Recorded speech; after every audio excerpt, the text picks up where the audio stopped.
and welcome to the Pixelated Popcorn Podcast. My name's Matt. And I'm Tyler. How are you, buddy? Welcome back. I'm back after being in Singapore for 6 days. Oh my god, the heat over there was unbearable. So if you all are Queenslanders, you understand humidity. The horrible thing about humidity is I had to deal with it every day. Every single day, I had to deal with it, and I absolutely hated it. There was one day it was like 30 degrees, like it was back during like January. Remember that 40-degree day in January? Yeah. Yeah, it was like that. But permanently. It was in the humidity, yeah. The humidity was hot. It was 80% on one day of humidity. There was one day we were out and about, it was like 83% on the humidity scale. I'm like, how is that even human? It was horrible. Luckily, air-conditioned shopping centers everywhere. They were like sanctuaries, so literally like Australia. Yeah, so summer here in general. But I am home. Had a great trip. 7-hour flight back.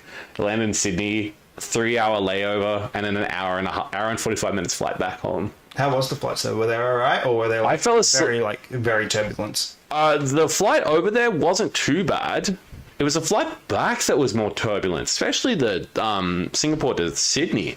Yeah, right. Landing was like fun, but then I think the most turbulent one was the one back to Brisbane. Interesting. When we were landing, because we went through like a storm. Remember, like we come back and it was still storming here during that huge. Yeah. We came back in that and.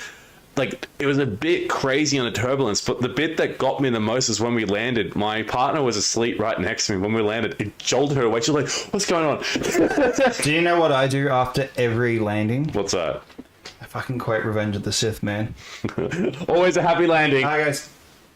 Always a better landing. Another happy landing. Another happy landing. But, so yeah, no, it was a fun trip. I enjoyed it. Got to see some cool sights, try some amazing goddamn food that I want more of.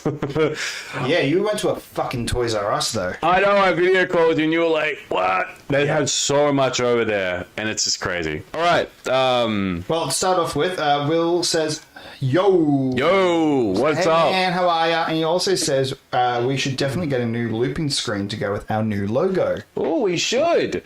We should get a looping screen for the new logo. You do it for us for free, right? Yeah, right? You do it for us for free. Come on, we're your friends.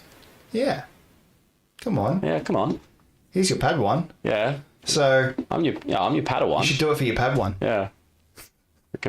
We'll watch But in saying that though, do you like the new logo? I fucking love the new logo. Your partner has done a fantastic job at it. My amazing partner, she goes by Thigh Lemons on Instagram. She's an incredible artist. She does the most beautifulest art. She's created a brand new logos. Incredible. Please go follow her on Instagram. That is Thigh Lemons. So that's THY Lemons. It's all lowercase. You can find her on Instagram. Go hit her up for commission. She does the most incredible artwork and she's dedicated to it. Like I've seen her like work hours on a piece, especially for us. She works hard for it. Absolutely. Perfect. All right. He said, sure. Thank you. Thank you. If you kind of can't tell, we've discovered a brand new game to play from Anidana. I had to talk about that. That's another one we're going to talk about, but we'll save that. We can save that. We'll save that for last because it's just so funny. All right, well, you want to jump in first? Do you want to talk about the funny thing that Seth Rogen said, or do you want to do the other things? Well, look, to start off with, we'll talk mostly about it at the end. Yes. But happy game day. Happy game day. As John Kemp would say. Game day. Game day. But it's Mandalorian Grogu. I know. It's tonight at midnight, which we are lucky to go to. Because you won tickets. Because I remember you were telling me you were just going to buy some tickets once you got your pay. Once I got paid. But you won the ticket. I ended up waking up this morning with a message from Stafford. What was it? Yeah, we're going to Stafford. Stafford Cinemas. Yeah, you won tickets, and I'm like, when you told me, I'm like, damn, you didn't have to pay for them. Yeah, even I better. got a free Mandalorian blanket too. You get a blanket from them because it's going to be cold in the cinema. That's what they say. That's why I brought my leather jacket because I knew it was going to be cold. But damn, so we're going to be seeing Mandalorian Grogu. I have my thoughts on it, which we're going to get a bit more further into in our expectations. Yeah, some of the reviews that have come out. I know it's mediocre. IGN gave it a 5, but I don't trust what IGN says. No offense. IGN gives it a 5. It's normally like an 8. Yeah, normally like an 8. We're a bit biased on IGN stuff. Sorry. We're not biased. It's just that they have a fucking track record. They have a terrible track record. They gave literally a Michael like the really awesome biopic with Jafar Jackson. They gave it a 3. Yeah, but most critics have also been paying it. But the audience loved it. In fact, they gave it such a high score. It's considered fresh on the audience score. Yeah. And rotten on the critic score. But yeah. Anyway, that's just another thing. But I'm probably going to go see it on Saturday with my dad too. Will I wanted to see it with you because I knew we love Mandalorian. I love Din Djarin. I love the character. I love the Mandalorians, and it just feels so good to actually have this universe. But at the same time, though, I've heard a lot of things about this movie, and all I could think is, I think from the get-go when I announced it, like, this just feels like it's going to be an extended episode of the series. You know what, fuck it, you mentioned it. Let's go and give... Yeah, you're right, Will. He goes, IGN gave Last Jedi a 9. Oh, no, they gave it a 7. I remember actually... Just said a 9. A 9? What? They gave sorry. Rise of Skywalker, they gave it a 7. But they gave The Last Jedi a 9. Do not get me started on The Last Jedi. We'll be here for hours, but I'll tell you so. I do not like The Last Jedi. I hated it. I definitely did. I'd rather... It's because of you. I've changed my perspective on The Last Jedi. Because you told me straight up that you weren't the biggest fan of some of the direction that The Last Jedi was going, and then you look at what The Rise of Skywalker and how it was much more Star Wars compared to what The Last Jedi was. I have a soft spot for The Rise of Skywalker. Yeah. Because Rian Johnson killed everything. I know, yeah. He won't admit to that, though. He thinks he did a good job. He killed the whole storyline. You gave up who Rey was. Well, actually, no, that's one thing. No, he didn't give up who Rey was. I actually like what he did with who Rey was. Yeah. That she was a nobody. And she should have stayed there. She should have stayed that. But he killed off... spoiler if you haven't seen The Last Jedi. He killed off Snoke. He killed off the mystery behind Snoke. Yeah, that didn't make sense. That was foolish. That was foolish. They should have kept Snoke. That's what killed a lot of the momentum for what was supposed to happen with Rise of Skywalker. And I'm going to be blunt. I do not like the throne room fight. I enjoy that. I don't. Considering that I have watched... for me, that's the best part of that movie. It's choreography for me. It's fight choreography for me because I hate the fight choreography because you can see the goddamn signs and then getting into positions. And also, you know how I know? I watched goddamn freaking Corridor Digital break it down, and they broke it down with experts, people who actually do this for a goddamn living, and they literally point out like, oh, he's going to do a move, oh, he's going to do it, and you can see it. Yeah. You can see them, like the Praetorian guards do all the different maneuvers, and also the way that this Rey was doing fighting, like she's just going, yeah, and doing a lot of screaming. I'm like, what the fuck are you doing? To be fair, she barely had any training. No, she barely had any training, but that's one defense you could really pull is that she didn't have any training. True that, but still, you look at Kylo and he's had training. He's done training before. Why was he struggling with this fight? I don't get it. Honestly, Will mentioned something. He goes, instead of letting Finn go off to find Rey like the character wanted, he led Finn onto an unnecessary subplot about setting horses free. Yes, Canto Bite. You can see over there too. I have a book called Canto Bite. Oh, I can see that. Was that the planet that they go to? Was it the name of the name of the planet? Right. That was unnecessary. The whole segment. I think that you remember that guy did all the cuts, like the Obi-Wan Kenobi cut, and that you showed me from the series. The Patterson cut. Yeah. Didn't he do one? He hasn't done anything for The Last Jedi. Really? No, he's done stuff for this. He did Obi-Wan the Patterson cut, and then he did the Boba Fett series, and he split them into 2 films. Yeah, which again, I don't want to get into Book of Boba Fett because I'll just cry because might well just call it Mandalorian season 2, like you said. I call it Mandalorian season 2.5. Yeah, but when it comes to The Last Jedi, that Canto, the Canto Bite, the whole scene, that whole chapter should be just cut out. And honestly, the actor that's in it, he only just appeared as some freaking like saboteur or some shit like that. Benicio del Toro. Benicio del Toro. He appeared and everyone's excited because I was like, oh. Yeah, when he got cast, I was like, Benicio del Toro. He's incredible. He's an Oscar-winning actor, and like, but he's useless. He's just useless in the whole of The Last Jedi. He shows up for a bit and he just portrays it. I'm like, you suck. Yeah. And I really was excited. Look, I had a whole backstabbing moment. That's the whole premise of that whole section. I was really excited to see The Last Jedi. When they started filming it. It started off strong. Yeah. Especially strong. The one that annoyed me the most is how whole Luke's just his attitude. So shit. I loved seeing Puppet Yoda though. That was amazing. See, that I'll give credit to. But That and also seeing Luke's X-Wing. oh yeah. Seeing Luke's X-Wing was freaking awesome. I loved seeing Luke's X-Wing. But what annoyed me about is just how Luke's attitude was. If Luke was like it from the Return of the Jedi, he wouldn't have the attitude. Why would he throw away his father's lightsaber? That's ridiculous. I thought that was so dumb. He should have. It was the comic. That was the comedy part of Yeah, it. but the thing is, though, he would have just. It's like, this is your father's lightsaber. You would just keep it because, hey, your dad used this. This was your weapon. I'm returning it. And I feel like this is the right thing to do. And honestly, he wouldn't have just turned Rey away. Nope. Like, wow, you're just going to throw away your dad's stuff? This is your dad's lightsaber and you're going to treat it like shit? No, screw you. This is not... Look, people argue about, Mark Hamill. Yes, No, Mark Hamill hated what he did. He hated it. He did. He has said multiple times that this is not the vision of Luke that he had. This is not his Luke. And I have to agree with him. And when the actor himself is saying that, The Luke we saw is what we've seen in the Mandalorian stuff. that's Luke. The Luke that we see in the Mandalorian stuff, that is Luke Skywalker. I do not believe what we saw in The Last Jedi is really Luke. If you want a real Luke, then read the script for Duel of the Fates from Colin Trevorrow. There's someone actually making a comic book version. Yes, of that there is. script I sent it to You sent it to me, and it looks amazing. And the last name for Rey is not Palpatine. It's Solana. It means she's just a nobody. But anybody who's a nobody can still be a hero and save the galaxy. And I like how she becomes a Jedi. She doesn't become a light side or a dark side. She keeps it in balance, like it's supposed to be. So Mace. Yeah. Well, not like Mace. Mace was balanced. He was balanced. He was. He was learning. He did both. She's not fully in the light. She's not fully in the dark. And before any naysayers come in, no, it's not Grey Jedi. I hate that. I really freaking do. They don't exist. It's a fan-made canon. It doesn't exist. And if you ask, well, what about Qui-Gon Jinn? Qui-Gon did not trust the Jedi Council, but he was still part of the light. He's just not part of the goddamn council because he doesn't trust the council. Yeah, hell, the only people he would trust was Count Dooku when he was under his apprenticeship, and Dooku saw the light. What would you say about Ahsoka? Ahsoka is just a former Jedi. She's not a Grey Jedi. She's just not a Jedi.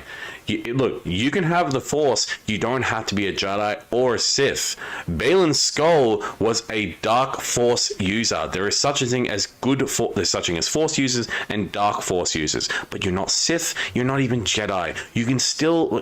Luke didn't even realize what a lightsaber was. He didn't know about the Jedi until Obi-Wan Kenobi told him. That fucking scene, Obi-Wan's fucking room, he just looks at it like, this is... Dude, if you ignited that... you kill you. Anybody else? We have another comment there from... Is it still the same one from Will? You guys, I bet if you treat this Mando movie like 4 episodes go into 1, it's a fun time, unless it's season 3 writing. What's the next one that just popped up there? Is that Luke? No, that is Caleb. He goes, Cal is the closest to being a Grey Jedi. Sad to disagree. Cal is still not really as someone who used to really like the idea of a Grey Jedi, but I used to, but it's impossible. It is impossible to be a Grey Jedi because of the tremendous force that the dark side has and its pull on you. You just can't manage both. Mace only just could. Because of his style of combat, he would dip into the dark side, but he would stay mainly in the light. You can't be part of both. The pull from each is so tremendous. Anakin was the only one, but even then, look what happened to Anakin. Pulled into the dark side, become Darth Vader, and pretty much caused terror for the galaxy for decades. And apparently people want to call him, he's balanced. He's not balanced. He's just tremendously powerful because he is the chosen one. People are going to say, well, what about Ahsoka? Ahsoka felt disillusioned from the Jedi Order, like Dooku. But she stayed being a good person. Dooku fell to the dark side because of Palpatine's manipulation. Yeah, that's true. Same with Maul. And look what happened with the Shadow Lord series. Maul is a wreck. He's not the former... He's a fucking menace. He's a menace, but he's not... That's why he is the Phantom Menace. But he is not that capable warrior we saw in the Phantom Menace. Particularly if you watch the Maul series, he's not that but he's not as strong as he was. Oh yeah, no, because he's older. Injured, and also he's lost his legs. If you don't know anybody, Yeah, but he's got fucking robotic legs. yeah, but it's also not necessarily more. But look, I don't want to get into that. Anyway, we're talking about God, it's Star Wars talk. But no, Mandalorian Grogu. Yeah, look, I'm keen. I've heard mixed things. Same. I am leaning towards what some of the downer ratings are. Which look, I'm not gonna get into keen on. Yeah. I've got a few things that I'm like, oh, don't be true. Don't be true. Well, fuck it. What I've heard is that it is essentially 4 episodes put into one, as Will said. Mm. And it's something that I don't think Star Wars should have for their first return back to cinema. Yeah, true. What did I see another comment there? Who's that from? That would be, I think it's Steve. Is that Messiah? Is that one of them? Is that Matthew? Is that Messiah? Is that Matt? No. What did he say? I mean, Dooku is a Sith. He is, but he also isn't, because he doesn't. He basically, he doesn't believe in the Jedi Council. It's Stuart. Stuart. Look, Dooku. It is so hard to literally describe him as a full Sith. I wouldn't say he's full-on Sith. I wouldn't say that. Look, the Clone Wars show that, but also he's willing to betray his own master. He wanted to expose him. Yeah. To the whole I mean, look, in Attack of the Clones, he was gonna tell everything to Obi-Wan, but Obi-Wan was so blinded by the Jedi Council and believing their words. He's like, what if I told you that there's one single Sith Lord that controls the entire Republic? And no one's like, the Jedi Council would know about it. I'm like, no, they wouldn't. You're dealing with a Sith Lord that is able to manipulate Yoda and keep himself hidden. And he was right there the entire time. Goddamn Palpatine. Papa Palps. Papa Palps. But I think more than anything, when it comes to the Mandalorian and Grogu stuff, it's the fact that I feel like this might be the last time we see Din Djarin. At least I hope not. I'd like to see a bit more with him. But how much more can you tell with the Mandalorian and Grogu's Mandalorian series? I mean, I would love it if they do more Mandalorian stuff, but don't do it on Jin. Do it on the first Mandalorian Jedi. The one that made the Darksaber. Fuck, man. Like, even just go back to Boba Fett. Yeah, go back to Boba Fett and fix up that fucking lazy issue. Yeah, don't be a lazy series. But look, yeah, I'm iffy. I'm keen to see it because it's Star Wars. Yeah. But I do have to agree with what John Campea said today. He did say that he doesn't really count this as Star Wars coming back to cinema. No, because it's not. Just a theatrical it's experience a for release. Probably a series finale. That the first actual Star Wars movie coming back to cinemas will be next year with Starfighter, which I kind of have to agree. I kind of have to agree. This is not a new... It's not Star Wars coming back to cinema, even though some people are saying, oh, it is. Well, it is. It is, but it isn't. Because it's more like just a hugely extended television episode of the series finale of The Mandalorian. And it's the same thing with The Boys. The Boys is going into the cinemas with their last finale. Stranger Things did it too. I think as well that I noticed as well that Stuart had put there, he has a Sith. Yeah, I know he has a Sith name, Darth Tyrannus, but I don't think that. Remember though, the Sith are never loyal to their masters. They turn on them. Yeah, it's like a fucking Darth Malgus, he turned on his master. You didn't hear that, did you? What's that one? I said, yeah, it's like our Australian government. God damn.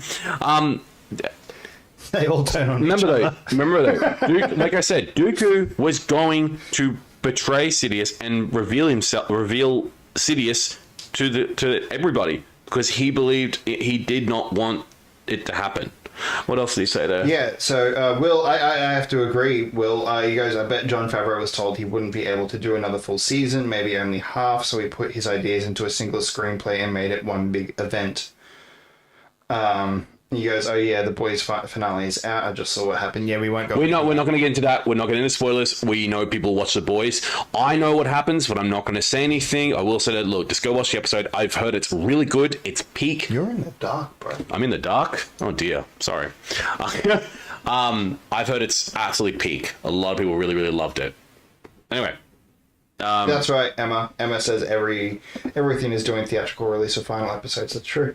I think it's really cool because it allows you to watch the final episode. I think it's more that the streaming services are finally realizing, oh fuck, we can actually make bank if we release it in theatrical. Yeah. Or, don't do it at all. Looking at you, Paramount. Sorry. So to get that out there. Or we just leave their entire movie. I'm not going to get into that. But that's my little sting to Paramount because I just don't like them. Yeah. Well, Anyway. we've gone over that multiple. We've gone over that multiple times. But like I said, I think it's an interesting thing because if streaming services just do that, maybe they just, might just be more lax and just allow some of their movies that they think they should release on a streaming service, just put it in cinemas. Do it the old-fashioned way. I like that Netflix is doing it, and this proves my point. Yeah, we're going to go back to Paramount for a second. Yeah, But no, I wasn't. It proves to me that Netflix was the better choice Yes. than Paramount has been, because they're the ones actually pushing out content now for theaters. Amazon's doing it. Amazon did Project Hail Mary. Yeah, and that's Apple. Apple's doing it. They Yeah. fucking released F1. Yeah, F1. But There you go. here's Paramount doing it, not doing it. I'm like, you guys just don't want to play ball. What is Emma saying there? Paris Paramount. What made that Don't know. theatrical run so popular? Here, I'll put it up. What made theatrical runs? Actually, let me read. What made the theatrical finale method so popular in recent years? Because they realized that there's money involved. Yeah. People want to see these big shows Yeah. on the big screen. I mean, wouldn't you? I wish here that we got the finale for Stranger Things here I wish too. in cinemas like it was over in the States. I would have spent any amount of money to go to that. Same here. See that there. Oh, fuck yeah, I would. Yeah, you know that. Hang on a sec. Look, and I would say the same thing, which we're kind of doing tonight. We're going to go and see. We got a midnight. If you've only just tuned in, Matt won tickets for the movie, which I think is pretty cool. I think that's actually really cool. Yeah, not as lucky as that other. Yeah, friend. Not as lucky as that other friend that got to go to the fucking premiere yesterday. So. I know. One of my friends went to the premiere. Really freaking cool. I know a bunch of people who went to the premiere. No, Emmett's got a good point here. I mean, when you have a known IP releasing to theaters, it's more likely to success, where new IPs are more risky. Agree. I don't think they'll do new IPs, except for movies. Except for movies. But TV shows, I don't think they're going to do.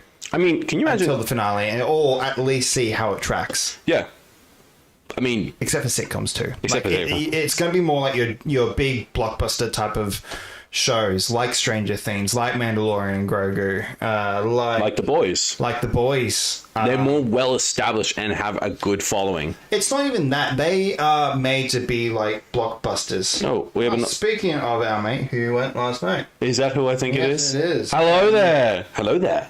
Hello, General Kenobi. Hello, General Kenobi. Why did I sound like Kermit when I said fuck's sake?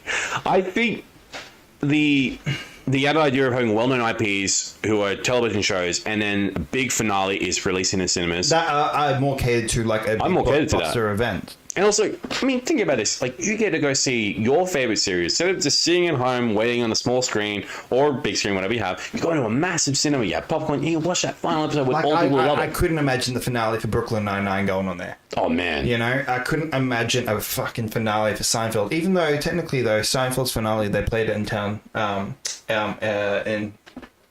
Didn't they play it in Times Square? Times Square, that's it. Yeah, I remember that. It was like, well, I remember the biggest, the biggest finale with the most viewers was the finale for Cheers. That too. The finale for Cheers had almost like over 1 million people worldwide watching the finale because it was such a beloved series. Hell, I would go back and watch all of Cheers. Cheers was an incredible series. All right. Emma says recast Star Wars but with Muppets. I actually would love to see it. That'd be amazing. Who would be Darth Vader? Would that be the Count? No, Miss Piggy. No, the Count would be Palpatine. Who would be Darth Vader? Would you let Miss Piggy be Darth Vader? Miss Piggy be Darth Vader? No, she'd be Leia. Huh? She'd be Leia. Who would play Darth? Who could play Darth Vader? No, Kermit should play Darth Vader. No, Kermit will be Luke. No, Kermit can't be Luke. It has to be Kermit being Darth Vader, and let his son be Luke. Remember his other little like these other like The Muppet Babies. yeah. Yeah, but if we're just doing the Muppets in general, Muppets in general. Luke, because actually no, I have Kermit as Han because they've got the love story. Who could play Luke and Darth Vader? I would love Fuzzy Bear to be fucking Darth Vader. Actually, I was thinking Fuzzy should be Darth Vader, but who can be Luke? No, Fuzzy Bear would be With Chewie. Chewbacca. Oh god, I'm trying to think who could be Luke and who could be Darth Vader.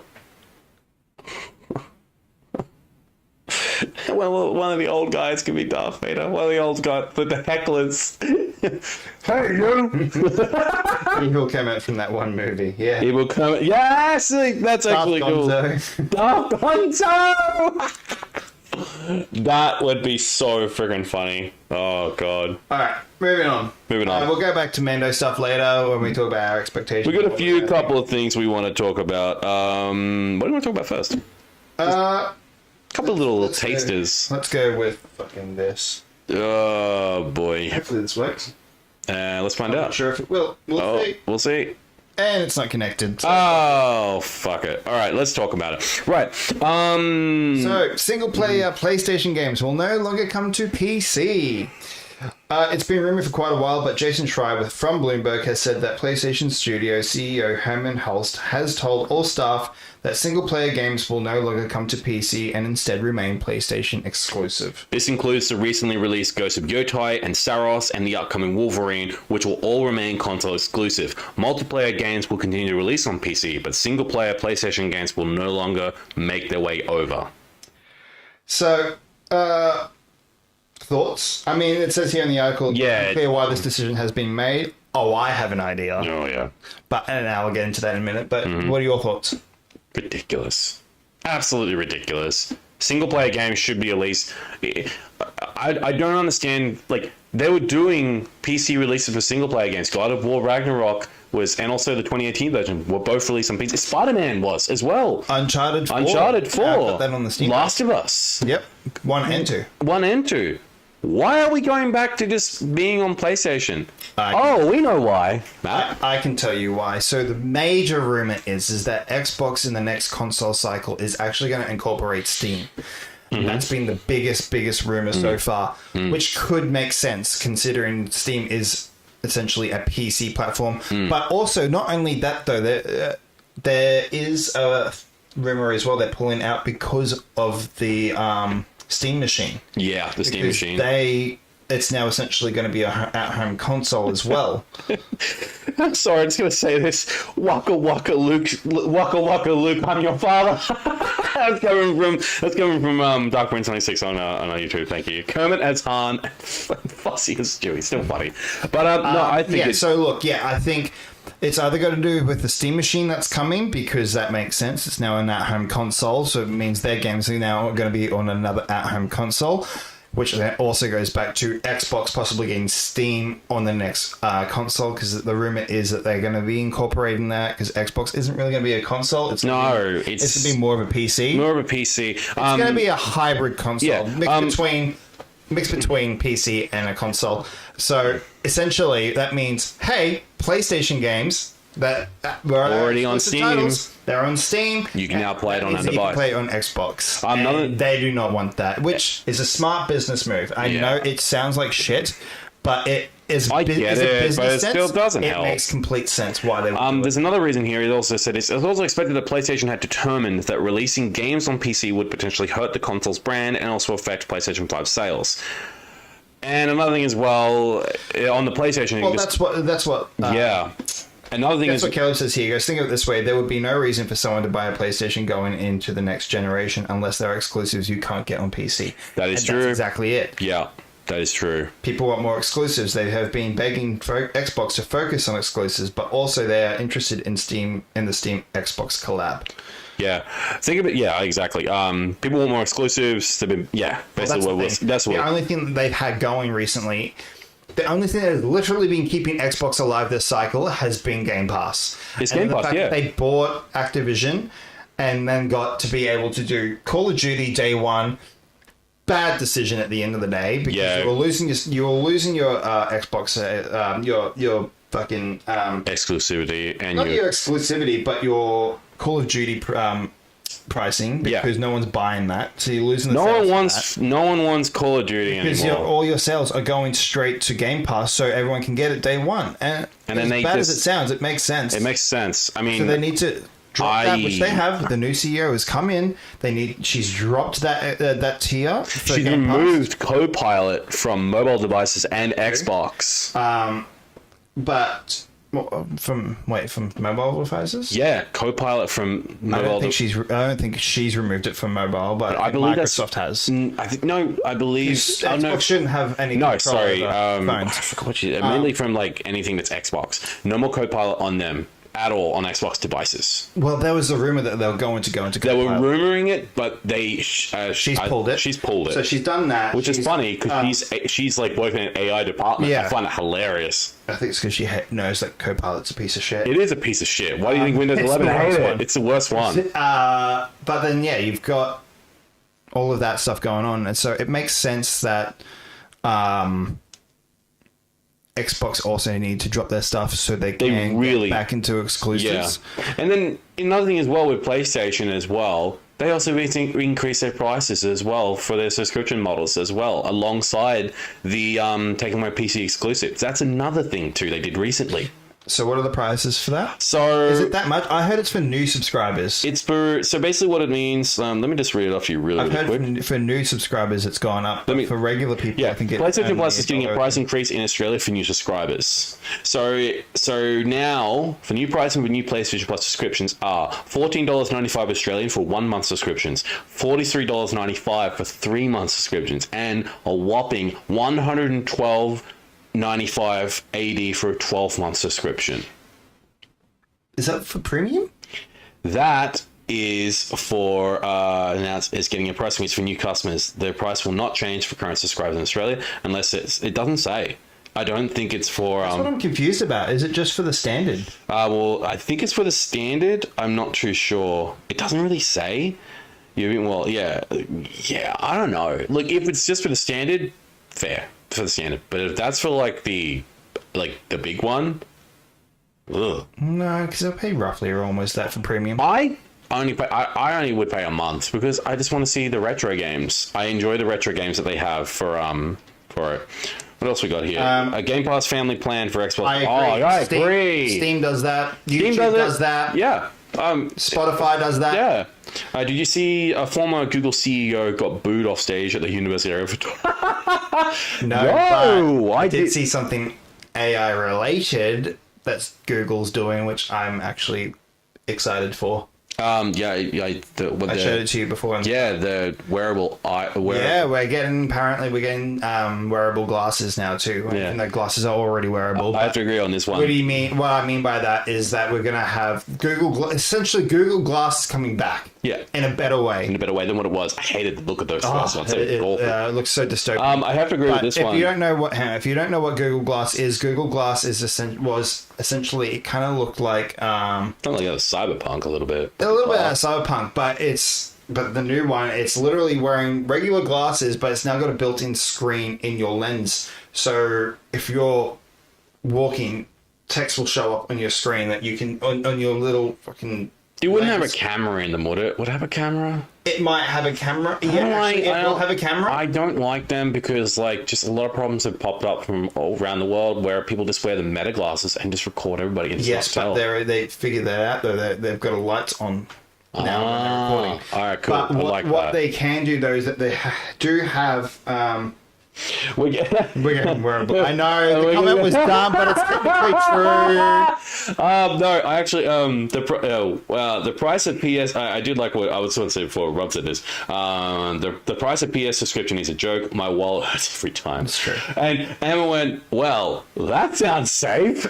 See, wearable technology. I like with a watch, but not with glasses. For these ones, as far as I'm aware, these cameras are actually used for not for recording.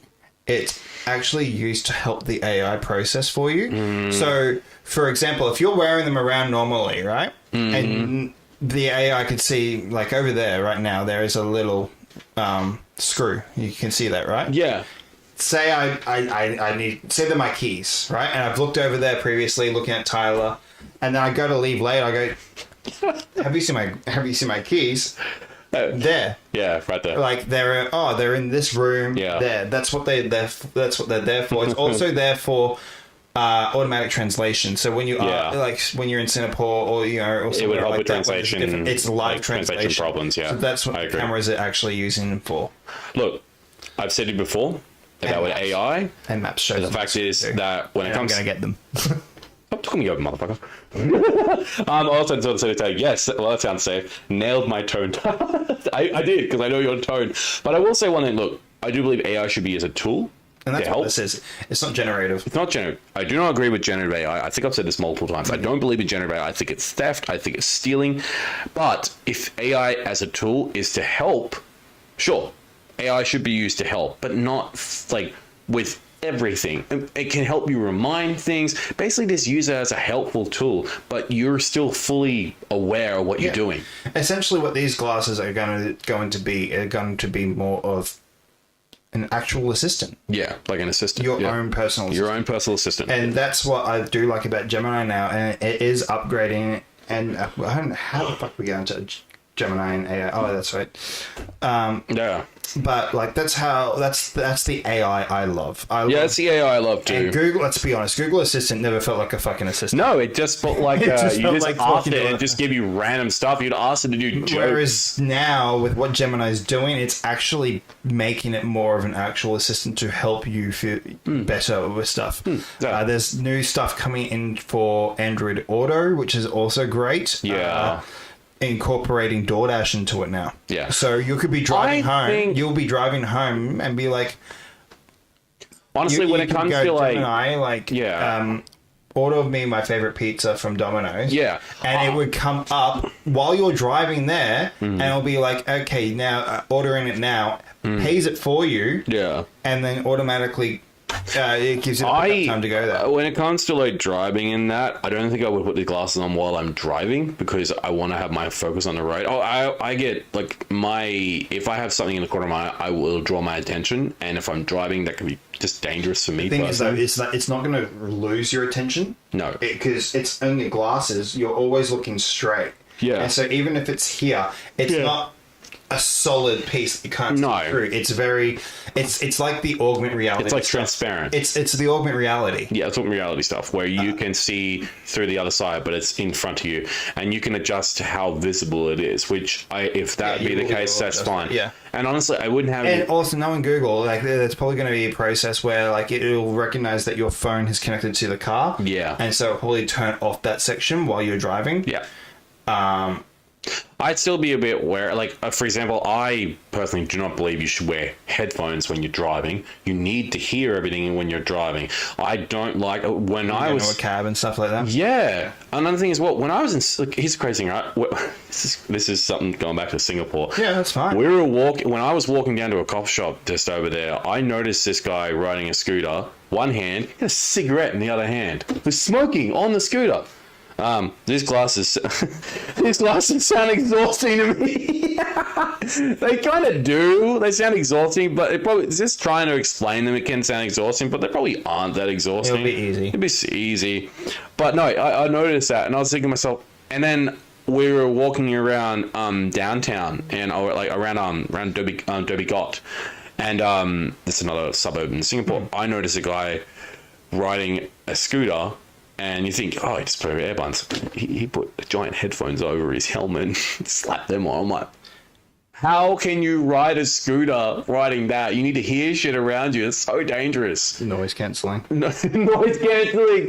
Jeez. No, look, if I'm having a headphone in with a scooter on, I've got one in. And I've got it off the noise. And it automatically doesn't have noise cancelling. It needs to have both in for noise cancelling. And I like that because I've got one in. I can listen to stuff at a low volume.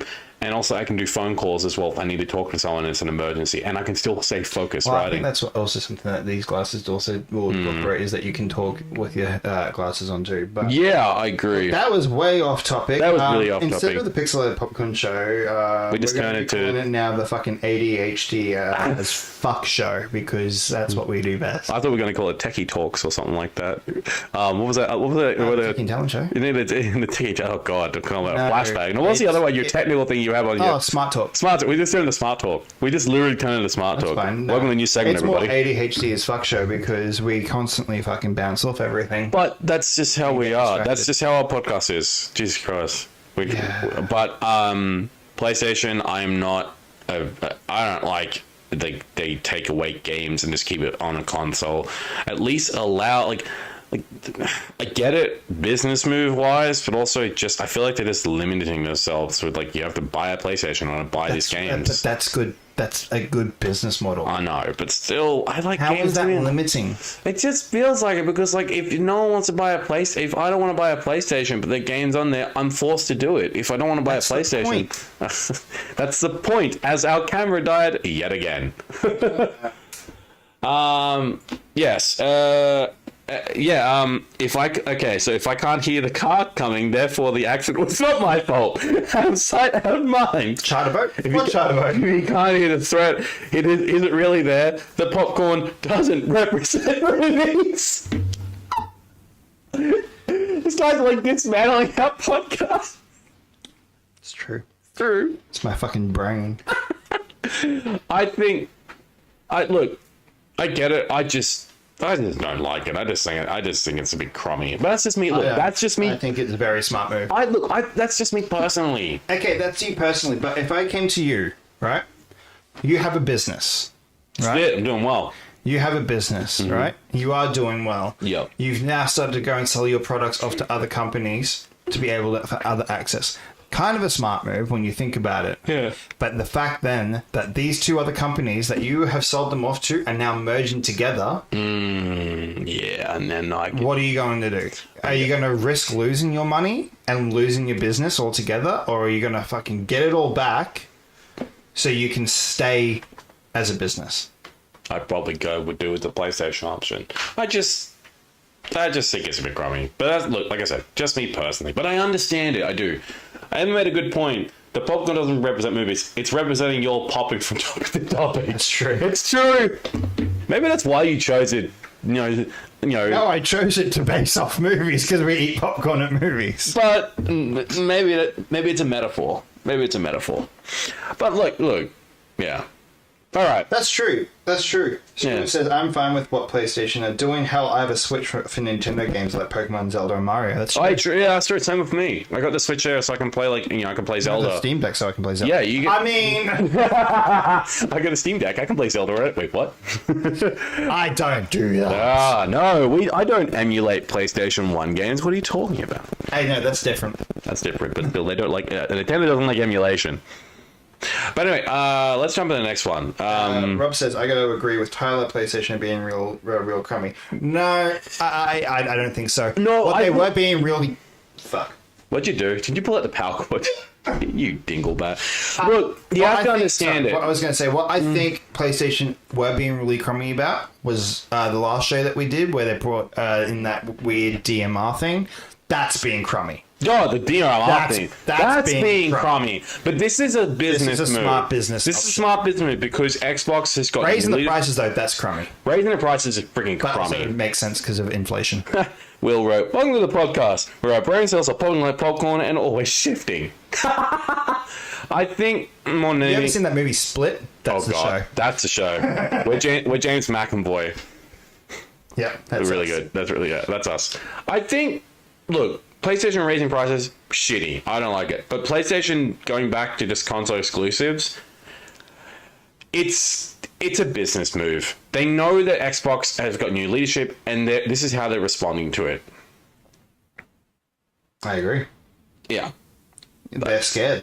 They're scared. So, of course, they're going to make a business move, and they got to do this. And if some people don't like it, well, I'm sorry, but that's kind of what I got to deal with.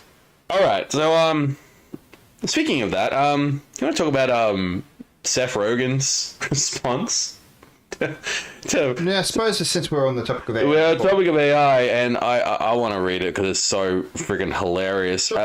So Seth Rogen recently did an interview. This is coming from Yahoo Entertainment. Seth Rogen doesn't mince words about screenwriters using AI. Most stupid dog shit I've ever seen. Interview clip featuring Seth Rogen is spreading online after the actor and writer offered a blunt critique of artificial intelligence in screenwriting while promoting his animated film Tangles, coming soon reported. The moment came during a 2026 Cannes Film Festival interview with Brut. Is it B-R-T? B-R-U-T? Is that Brut? Brut, yeah, Brut. When Rogen appeared alongside author Sarah Leavitt and his wife, Lauren Miller Rogen, the conversation is garnering buzz on social media amid an ongoing debate over whether AI is helping creative workers or hollowing out the work itself. Rogen did not sound torn on the issue. I don't understand what this is, quoted by Rogen, I don't understand what this is supposed to do, he said, before criticizing AI-generated clips and pictures that claimed they could remake Hollywood. Every time I see a video on Instagram, that's like, Hollywood is cooked. What follows is like the most stupid dog shit I've ever seen in my life. He pushed the point further when talking about writers who want AI to take over part of the process. If you're instincted to use AI and not go through that process... Sorry. Not go. You're really happy with that book coming here soon. You're not really. Then you shouldn't be a writer because you're not writing. Rogen said, adding that the idea of a tool that makes me write less is not appealing to me because I like writing. Leavitt, whose graphic memoir inspired Tangles, made a similar argument. As a creative writer professor, she said one thing AI cannot do is move through the creative process of discovery. What I like about AI, and this is using it as a tool. Yes. With like, say, ChatGPT and that.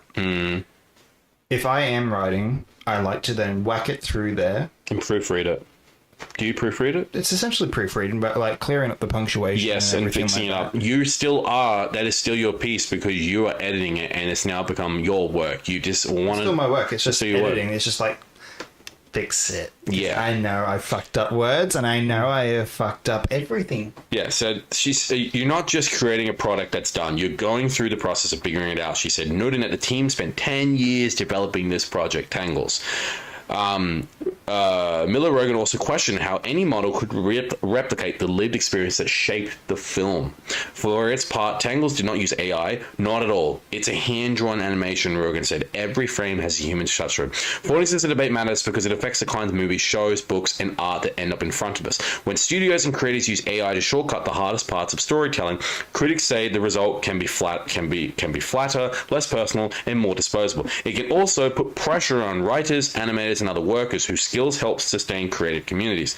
The AI boom has also had a large-scale global effects that often get less attention. Generative AI systems rely on data centers that consume enormous amounts of energy and water, placing additional strains on local grids and resources. That growing infrastructure has raised concerns about everything from rising energy demand to environmental footprint of always-on computing. In that context, Rogen's frustration speaks to more than taste. It reflects broader anger about tech being sold as inevitable, even when communities and workers bear the cost. And I have to agree. Because those data centers, I saw a really great documentary on a data center made by Meta where this lady's house, she lives next door to it. Her taps, barely even a trickle. She can't even have a shower properly. Yeah. She has to fill up a bucket. There's that whole thing with AI is using way too much water. It uses way too much power, way too much water. It's ridiculous.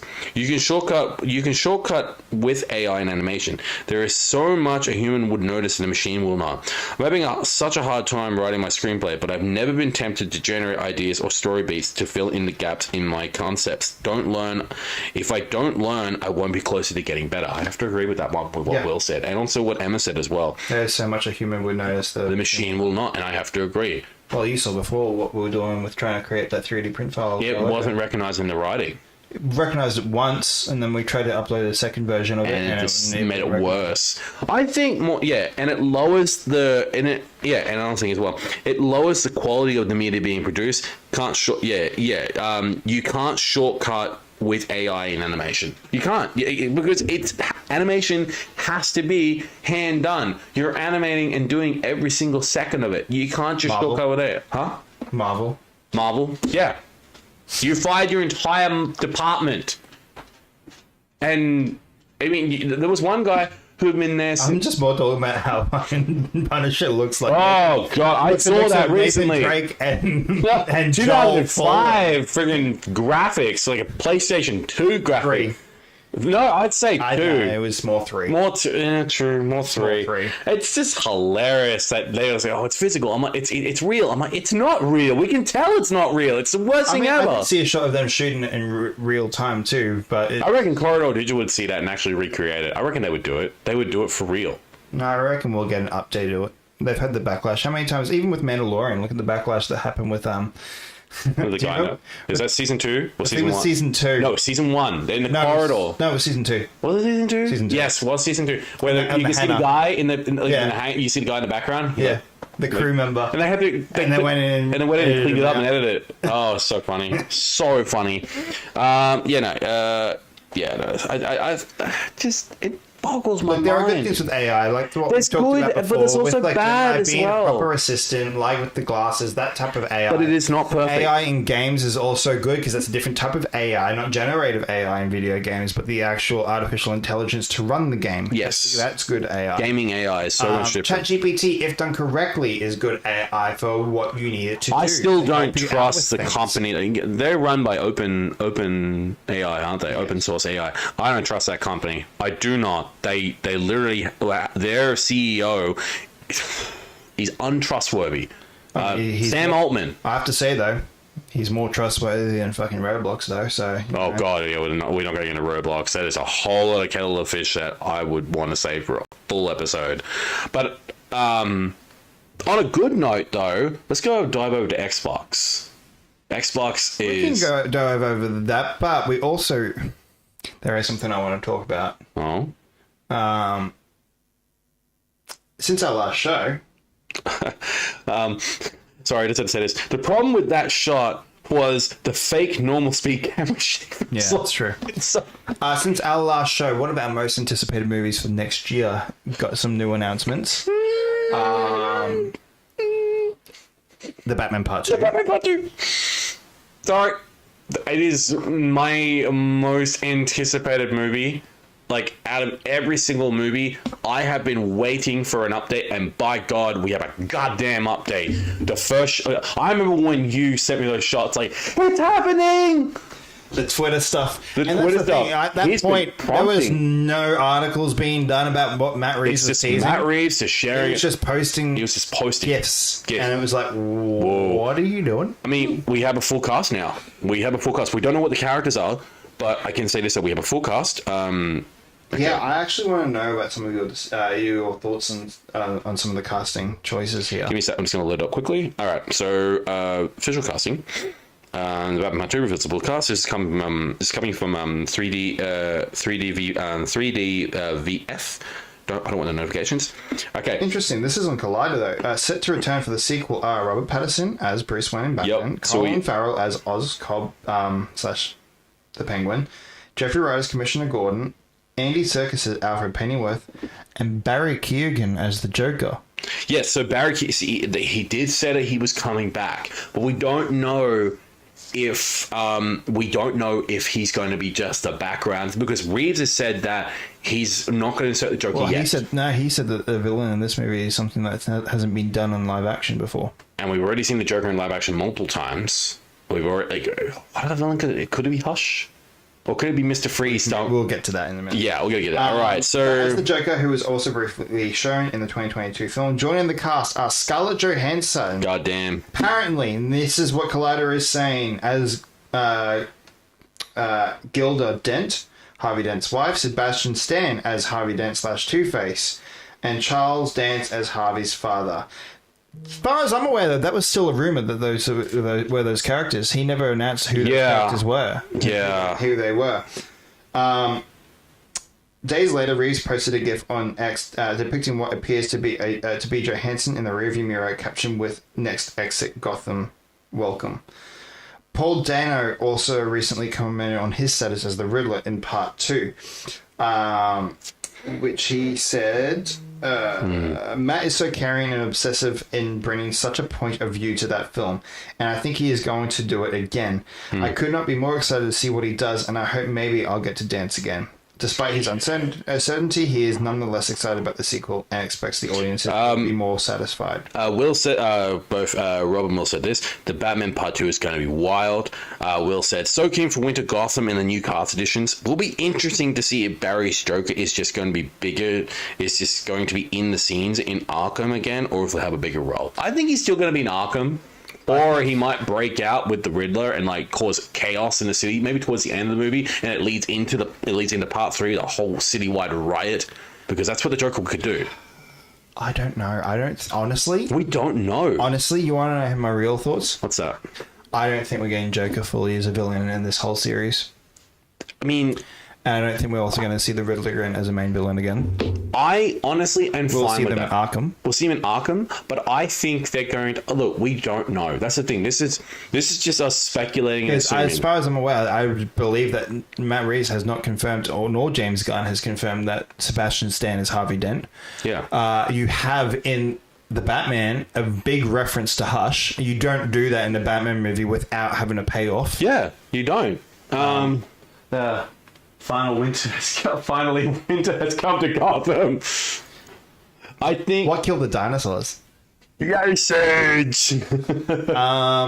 But yeah, I don't think you have that for no fucking reason. Yeah. Hush is a big, well-known character in the Batman universe. Like, you don't Thomas Elliot. You don't Bruce have Wayne's the name. best friend. You don't have the name Hush spelt out on a wall and purposely shown. If you don't have a backup plan for I that. agree. What I do think is the finale, which will be for Batman Part 3. Yeah. I think we're heading towards the Court of Owls. And that's what I think is being set up with all of this underground secrets coming to reality in Gotham. That sounds like Court of Owls to me. That's the whole Will Court of Owls. Will made a good point. Joker could be pulling the strings from the shadows. I mean, that sounds like something he could do just to mess with Batman even more. Remember, though, the deleted... I don't think so. Think about this. Joker has... Remember in a deleted scene from the Batman. Now, Matt Reeves cut that scene because he said it would take away from the story, but he released it anyway with the Rada Ralada stuff. The deleted scene of Batman going to see the Joker to get his perspective on the Riddler.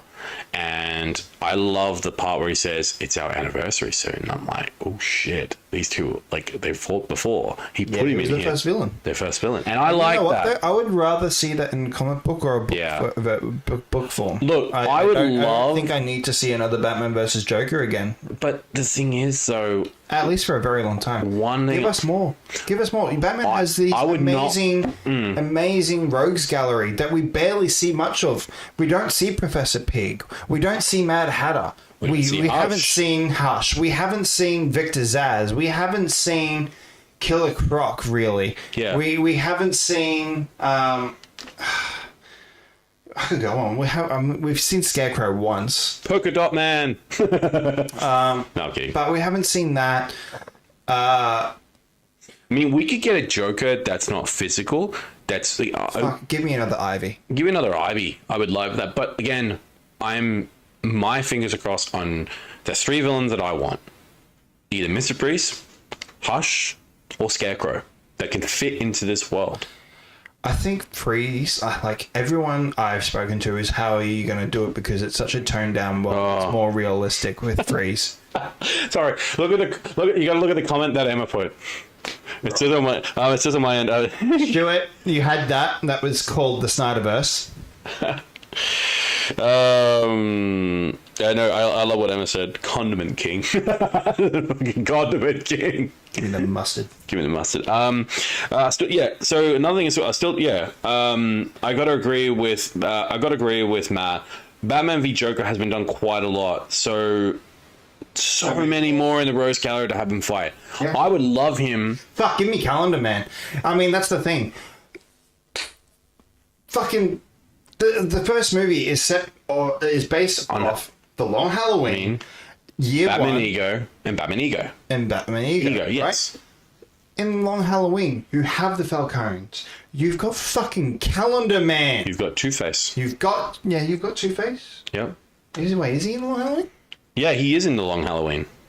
Calendar Man, Gentleman Ghost. Calendar Man would be great because you could make him entirely a pure-based serial killer, and he's doing it from the comfort of his cell.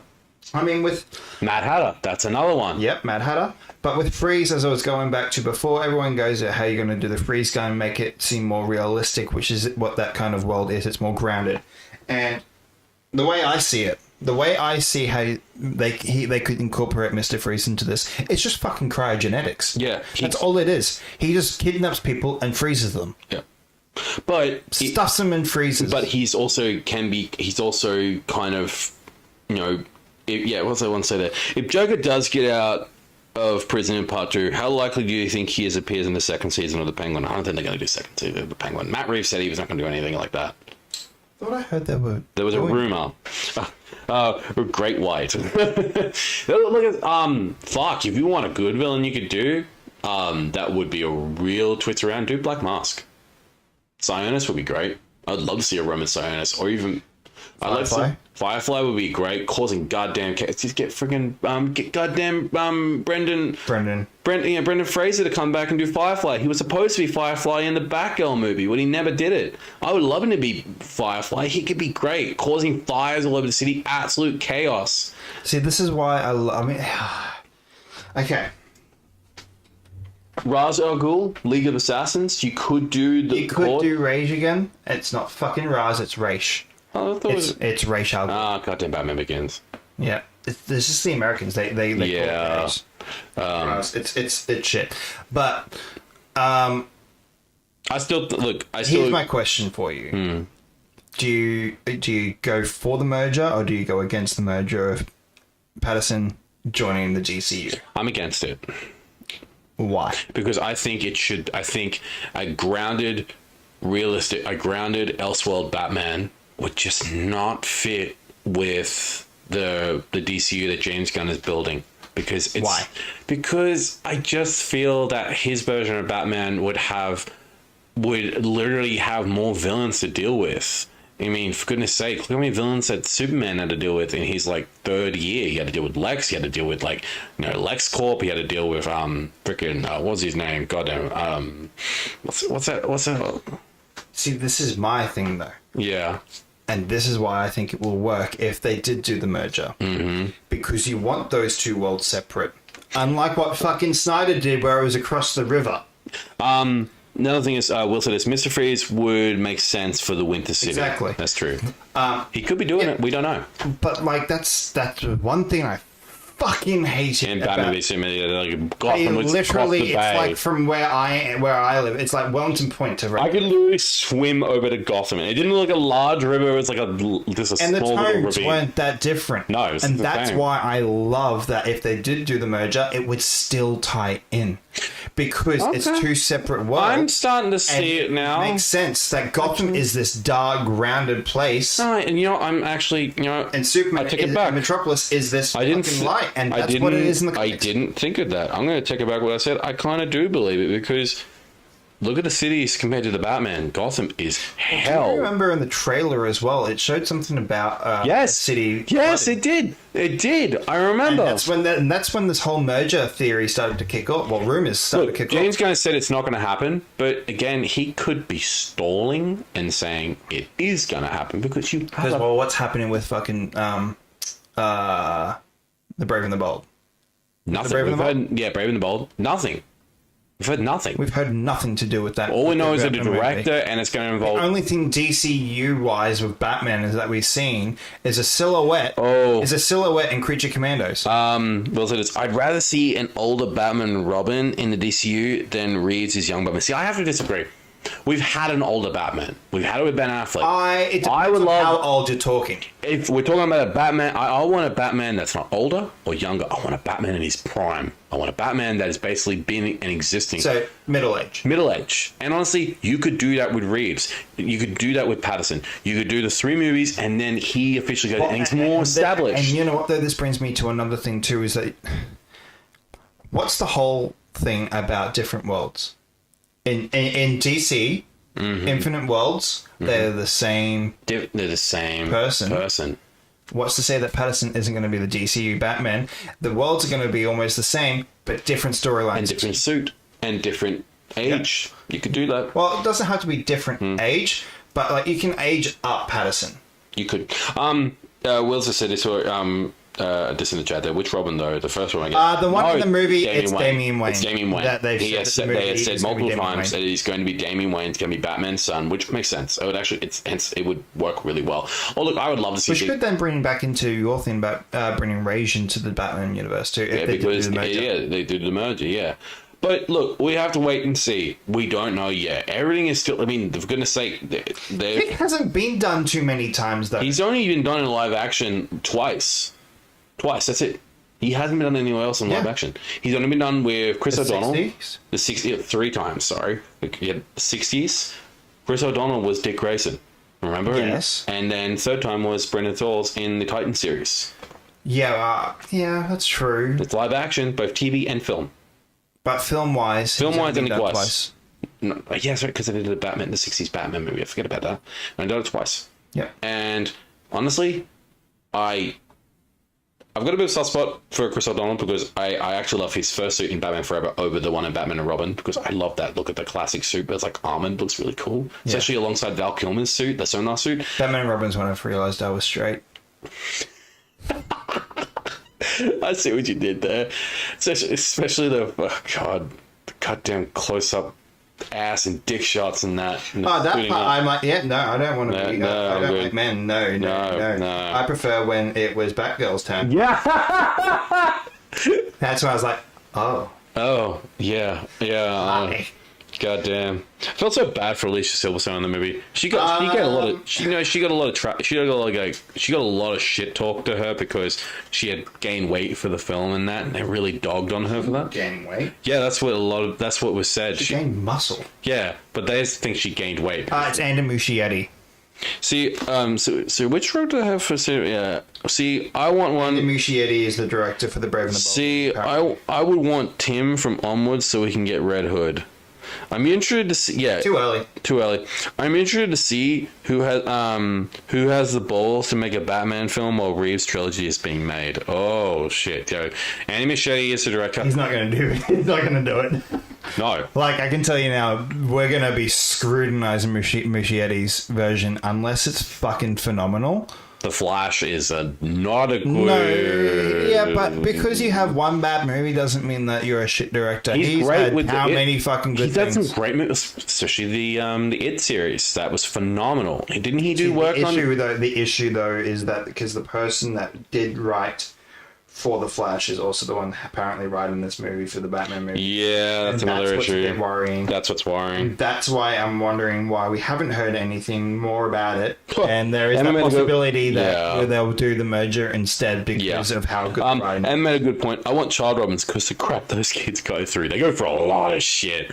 But what's going to sell it for me is how are they going to do the Batsuit? I have a question about all the Robins, and this is a legitimate worldly question. Are you asking me or asking them? Both. All, right. How the fuck is Bruce Wayne still allowed to have children under his ward? How did child safety not get involved when they see fucking bruises on these kids? We paid them off. He's a goddamn billionaire. What are you expecting? I don't fucking care. Everything comes out at the end. Child Services came by to Bruce Wayne's marrying. He gave you $1 million just to look the other way. Would you? Everything comes out in the end. Look at Epstein. Bruce Wayne is Jeffrey Epstein. Wayne Island. But no, I think what's going to sell it for me is the script. And another thing is who they choose to play Batman. And three. So let's go through some choices for the DC. You already know my top choice. I've already told you. Who? It's Alan Richardson. I don't care what anyone says. The man is literally built to be Batman. If you not watched the Reacher series, particularly some of the fight scenes, Release the Wayne Files. Release the Wayne Files. Jason is a street kid. Do you think Gotham even has child services? Probably not. Well, yeah, wasn't that in the whole Dark Knight Rises? No, they were an orphanage. They went child services. Yeah, but weren't they in orphanages? I don't fucking know. I feel like I'm not from Gotham. I'm from Australia, you bastard. But no, you already know my top choice. It's Alan Richardson. It's Alan Richardson. The man literally is just got the looks and the physique, and also he's got the training to be a prime Batman. For goodness sake, if you've not watched the Reacher series, some of the fight scenes he does now are goddamn brutal. He does takedowns like Arkham Batman, which is terrifying, and I fucking love it. I mean, yeah, so James Gunn has debunked all casting rumors, including heavily speculated names. Brendan Skellner. Yeah, he's another choice. The 1923 actor emerged as a prominent contender in recent rumors, with speculation fueled by DCU Superman actor David Corenswet following him on social media. Yep. Jensen Ackles. He's done voice. He's done the voice. No. He's too tiny for Batman. He's too tiny, but he could bulk up. No, I mean height-wise. Height-wise, yeah, true. Hey, Keaton was small. Yeah, I'm pretty sure Jensen's fucking tinier than that, though. I don't know how tall he is. All right, anyway, continue. Alan Richardson. And then there was someone else I saw that someone was like, oh, I'd love for him to be Batman. And I'm like, no, he looks more like Cobblepot, honestly. Who's that? I'm trying to find... Tim is a stalker. Tim is a menace. Like, of course they're going to have bruises. Plus, all the Bat Boys are menaces. I'll bet Two-Face is penny that they are rascals at Gallus. Because he was in... this actor was actually in The Dark Knight. Was that Joseph Gordon-Levitt? No, fuck no, I don't want that dude. You don't want him as Robin? You should go with that name, Robin. Dumbest way of incorporating. Plus, all the yeah, sorry, I read that part. Yeah. Who was it? This guy. What's his name? David Dastmalchian. Oh yeah. God, it's Polka Dot Man. It's Yes. Polka Dot Man. No, I see him more as Penguin. I don't see him as God. It's like when he's a damn good actor. He's a damn good actor, but he's not a Batman. It's like with goddamn Cillian Murphy when he did a camera test for Bruce Wayne, Batman for Batman Begins. Did you know that? Yeah, I've seen the footage. He actually looks really good in the Batsuit. Well, look, I'd be up for that, but he was a better Scarecrow. He was better Scarecrow, and honestly, I see more David being I see him Penguin. as a Riddler or Penguin. More Penguin. I'd see him more being the Riddler. Because he's got the nose. He's got the nose. He's got the nose for Penguin already. I just want Danny DeVito to come back. Hey, I'm the trash man. The trash man. He's the Nightman coming. Whoa, hang on. We have a what's that? It said something there. Congratulations, you received 100 messages today with the Restream chat. Thank you. Thank you. So a reason why Bruce gets away with so many awards is he always says he does extreme sports. Plus, he also funds most of the services. It's true. He also funds most of the services in Gotham. You didn't think of that, did you? He funds an orphanage. No, I think more than anything. Look, I'm going to keep saying, I don't care what James Gunn says. I know he's debunked it, but I don't care. James, buddy, just cast Alan. For God's sake. He looks like Batman. He looks like Bruce. He looks really good in the damn suit. He's got the physique. He's also played DC roles before. As Batman. No! Right? To see it. I don't. No, you know what? I see Ryan Gosling as Hal Jordan. I see him. But younger Hal Jordan, but we got Kyle. Marlon Wayans as Rob.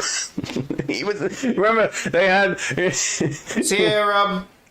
See you later, Rob. See you, buddy. Have a good night, man. We will let you know. Yeah, I'll catch you all later. I've got to be up early for work. If you guys are up at 3 a.m. too, we'll do an out of theater reaction. We'll do an out of theater reaction. Let's do like a good little reaction to that. But we'll do a full review on Sunday, as we stated at the start of this. I think, look. If you're gonna do Batman, if you want to do a Batman that is not older, that is not younger, you got to find an actor that's in his prime. You got to find an actor that's going to be Batman at the height of his strength when he's middle-aged, because. I keep saying it, and I've said it multiple times. Ooh, that's a good choice. Who's that one? Stuart. Ryan Gosling as Barry Allen. Ooh. Nah, Ryan Gosling is Barry. Danny DeVito is Robin. Goddamn Emma. I mean, he's got the height. Just, he's a bit off. I'm the trash man. I'm the Robin. I go out and I glide. Ryan Gosling, I'm gonna cut you later. I actually could see Ryan Gosling as Barry Allen choice. That's a good one, Stuart. I didn't think of that. You know who also could play? I said this. Tony Stark could easily play Reverse Flash. Homelander could be a really great Reverse Flash. Tony Stark. What did you think I said? You think I said Tony Stark? Yeah, you said Tony Stark. Turn your goddamn Iron Man Marvel brain off. I was confused. I was like, that's a fucking character from... Tony Stark, a New Zealand actor who plays Homelander in the Boys series, could play a really good Reverse Flash. I can tell you. The Purple Wiggle, who was once in the Just crew in my fan cast tonight. He's my fan cast. What a weird... Jesus Christ, Emma. All right, so... I have to... What? Keep Grant Gustin as a Flash. Yep. Because he was with he would happily... And Tom Cavani even said, I would come back to Reverse Flash anytime. Even a fan asked him, like I can mention, if you were casting James Gunn... Are you going to bring back Stephen Amell as Oliver Queen? If Amell would do it... You know he would. Fully well he would. Because what's he doing at the moment? Also, what are you talking about? Danny Boyle would make a great one. He's the perfect age. He's got the ass, can do flips, and he's good with kids. Define by good with kids. Good with kids. Define that, please. I'd like to know what do you mean by good with kids. Because I think I know what you're thinking of, but you don't know what I'm thinking of. I hope you guys are on the same brainwave. Oh, I don't think we are. Danny DeVito, what an ass. Because if you're talking about Danny DeVito good with kids with Matilda... Oh, hell no. I'm thinking Danny DeVito good with kids... It's Always Sunny in Philadelphia, where he goes, "Don't diddle kids." What about when he actually he gives his water bottle to his friend to fill his piss? Oh god, I got the mixed up. No, Matilda. Boo. No. See, I'm thinking more of It's Always Sunny. Always Sunny in Philadelphia. And he's not good with kids there. He's terrible with kids. He's terrible with his own friends. It's terrible with his own children. Your mother's dead. No, not really. We got divorced though. Like, Jesus Christ. I'm sorry if someone comes in at that right time and just hears that. Please understand we're talking about television. We're not actually talking about for real. Like his character went to the island not for the scuba diving. This entire podcast just become unhinged. Jesus, it's true though. That happened in an episode.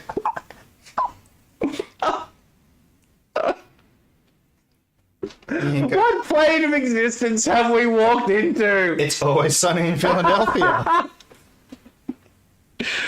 Okay. You need to watch the show. I'm telling you. I need to. Okay. All right.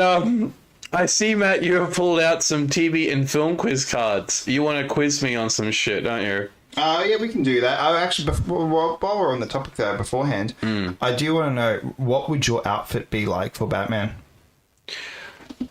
Honestly, for me, I don't want to do all black because it's been done so much. Yeah, I want the grey. I want the grey, but I don't want the light blue because they could be too much. I want that beautiful, like, navy blue.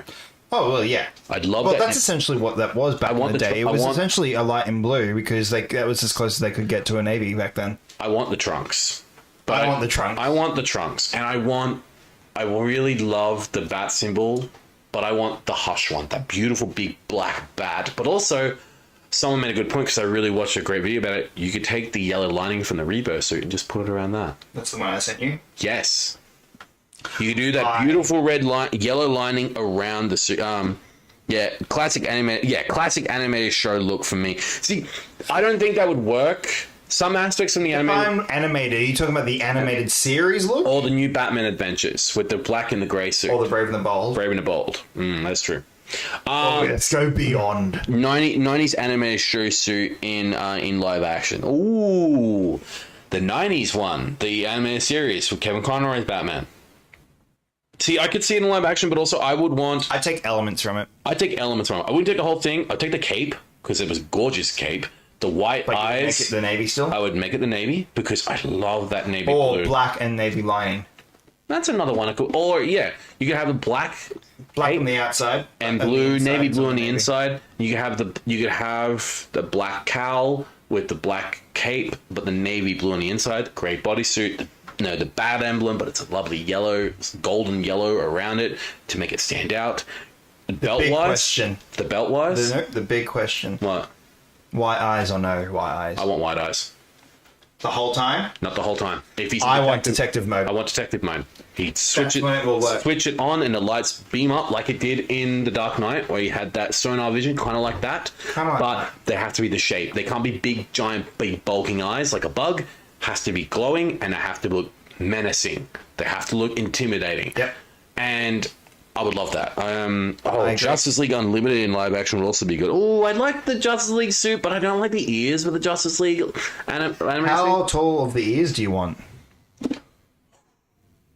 That's a good question. I think Patterson's ears are perfect. Patterson's hits are perfect. I don't want to go back to short because it's been done. Short's been done with Ben Affleck's one. But also would work. You could do short again.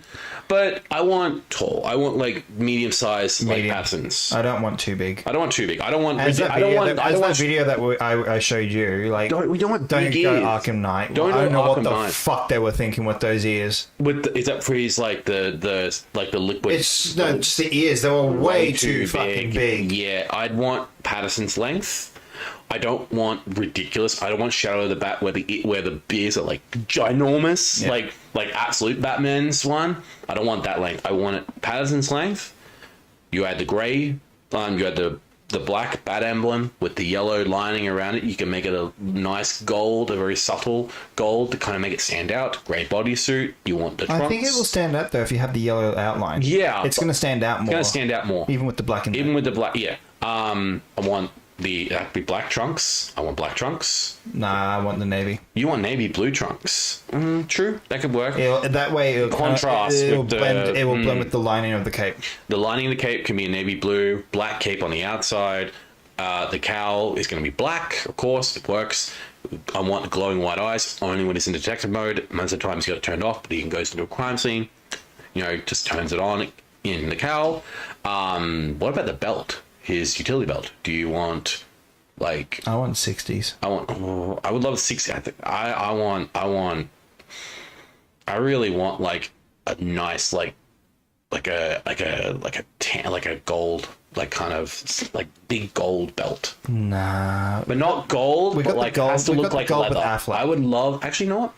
Brown leather. A brown leather belt. see, I would prefer the yellow because the yellow that will go in contrast with the lining around the symbol. Maybe I would, but still, I've seen Batman's with brown leather belts. It looks the really buckle though is giant, so I buckle will has to- minimize that big bulky fucking square. Still have that yellowy belt. Will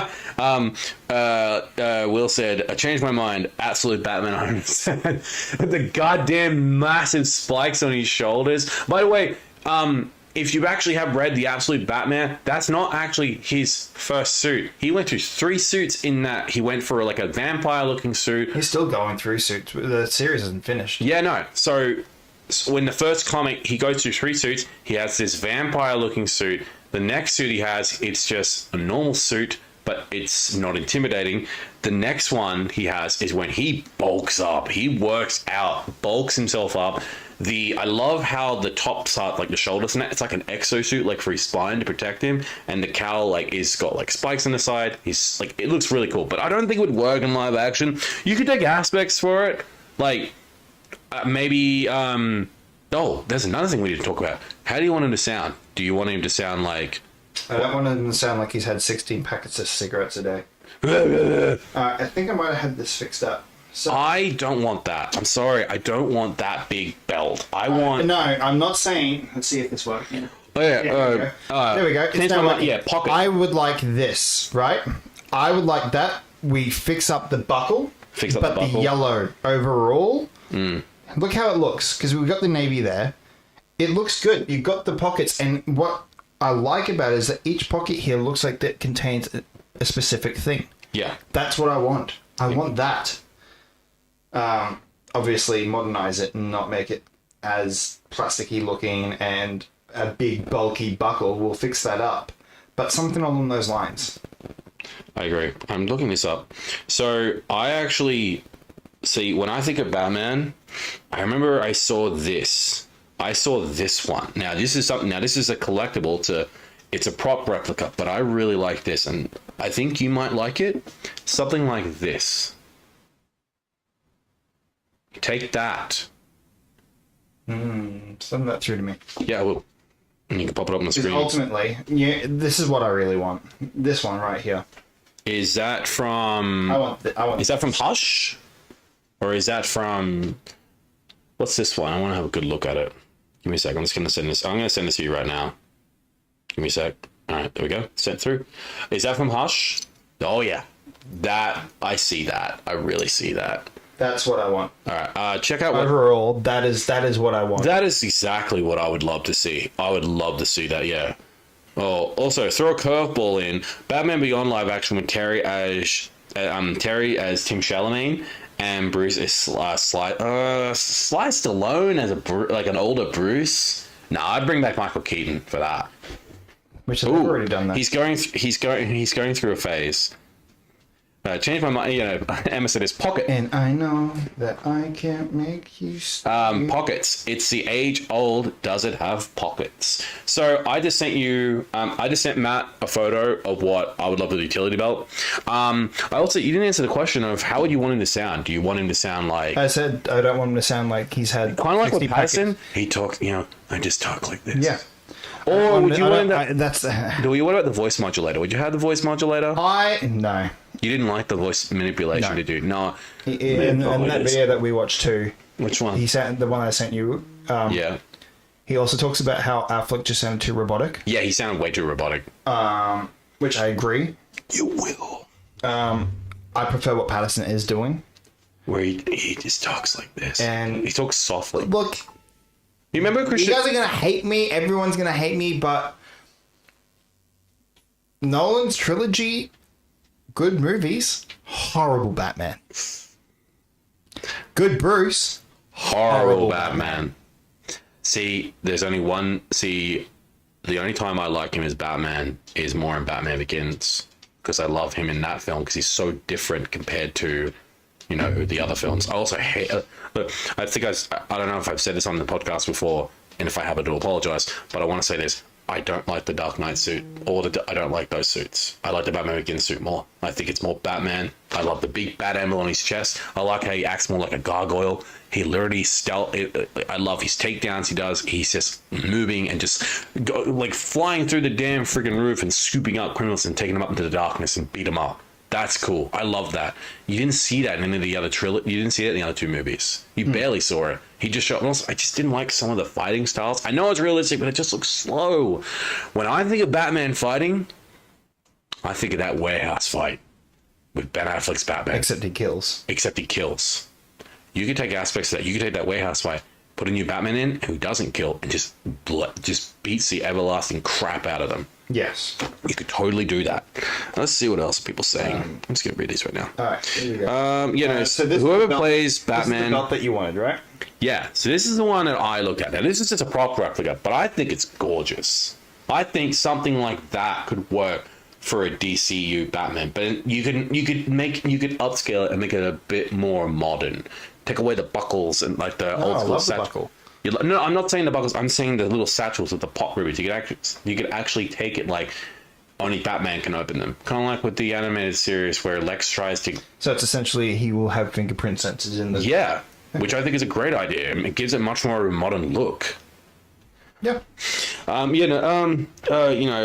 be a great one for DC. Yeah, whoever plays Batman has to have two distinctive voices for Brucey Wayne and Batman. Yeah, exactly like Kevin Conroy. Kevin Conroy, who would, there'd be certain scenes of him like, Oh, my name is Bruce Wayne, or what's up? I just saw a white flashlight out there. That's all right. Oh, if someone's trying to take a photo. No, not like that. Like up in the horizon. Oh, okay. No, I think hi, I'm Bruce Wayne. I am vengeance. Fuck you up, motherfucker. It's I said this. What if Batman sounded like a normal guy, and Bruce sounds gravelly and menacing, like he's a heavy smoker who's gonna break your spine.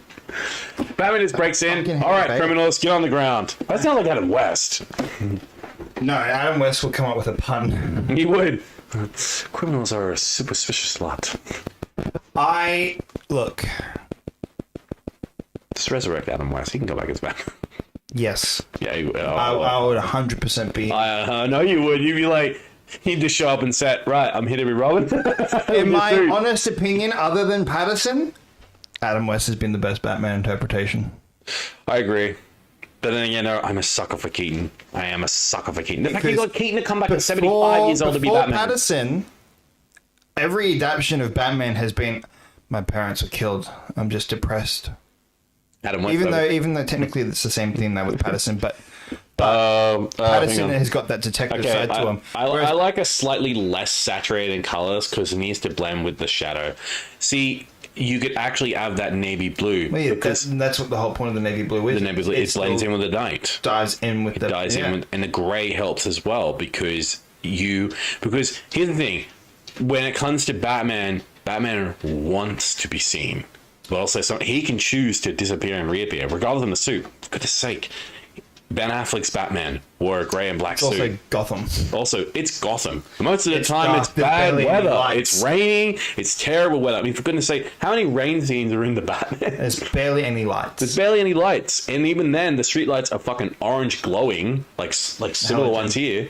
They're halogen lights. They're old school lights. And also, no offense, if you say to your family, can you imagine this guy with your kids, you live in a nice little city, and you say to your kids, hey, we're moving to Gotham, I would want to be emancipated. No thanks. If I'm being forced to move to Gotham, I'd be going for emancipation from my parents to stay where I am. Child safety comes into play. But I do agree. I don't want to become another Robin. Okay. I know what happens to them. Will said, good hop off, lads. Thanks again for a fun episode. Keen to hear a review on Mando on Sunday. Thanks, Will. We appreciate you swinging by. Or stay up till like 3 a.m. and we'll see us then. If you want to stay up late, you can. But honestly, I actually want to know. I told you what my what I want for an actor for Batman. Who do you want? I mean, look, I would love Alan. But we know that it may or may not happen. We don't know. But honestly, out of all the actors that you could think of, who could play a Batman that, mind you... I want an actor that is worthy of the job. Yeah. That's such a fucking basic shit thing. Because it's playing Batman, but Batman is such an iconic character. And so many different people have played him. Mind you, we've had actors who... I would like it to be an unknown, just like Corin Sweat has been. Like, he's now a household name because of Superman. Before that, he wasn't that well known. The other guy, Brendan Thwaltis. Him. He's a really great actor, but he's mostly an unknown compared to Alan Richardson, who has had DC roles for Reacher. Hawk from that's where everyone's Titans. kind of getting his whole, hey, I'd love to see Batman with that, because he kind of portrayed that as Batman. And also remember that he was in Smallville. Remember, he was Aquaman. He was also Raph. Yes, he was too in the live action one, but he hates talking about that. He had a terrible experience on that. Gotham is just Melbourne weather times 100. You need to have Gothic architect mixed with new buildings for Gotham. I agree. It's why the Batman works, because it actually mixes those two together. Oh no, here we go. What do you want to say? I would love to have Tim Burton come on as a set designer. But not as a director. No, I want him as a set designer, because he would take the Gothic architect that was in his movies and insert it into a new film. I don't want it to be 89. I want him to come up with a whole new Gothic architecture. No, because if he did the 89 thing, you're just expecting to watch Michael Keaton come back as Batman. Yeah. Which, again, I love it, but we're not doing it. Here's my question, though. Do you reckon we'll get the 89 theme again? Or do you reckon we'll hear the da-na-na-na-na-na-na? See, if it was, it will depend. I Because think they would go we got 89. we got a revamp of Superman theme. the Superman theme. I think they should do the 89 theme. It was done, they bastardized it for But when you think of the Batman thing, as a general movie audience member, what do you think? I go 89. I'm a sucker for the 89 Yes, theme. that's you, but as a general moviegoer, say, for example, your dad, He'd hear the 60s. you would hear the da-na-na-na-na because even as a kid, right, before I even... No, Heard of the 60s. Batman. Yeah. But how would you modernize that for a DCU movie? Well, it depends on the composer. And you have to be a good composer to figure that out. The composer is Machine Gun Kelly. Get fucked. it's Tom Holkenborg, the one who did most of the Snyder stuff.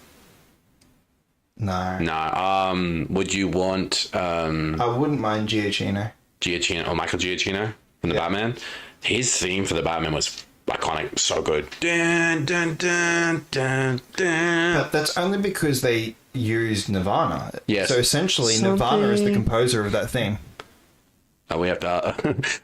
Can we get Kurt Cobain to do Batman movie? Yeah, but the reason you think of the animated show's theme for Batman is It's because of that was the 89. 89. It Yeah. was essentially a revamped version of 89. Actually, you know, I'm going to throw a question to you guys here. We've already said our thoughts on who could play Batman, but for people who are watching, throw your thoughts. I want to know what you guys in the think. comment section what your thoughts are, and we'll probably put up a poll too on Instagram. Yes, we'll put a poll on Instagram What as well. you would like as the actor and also your outfit and theme.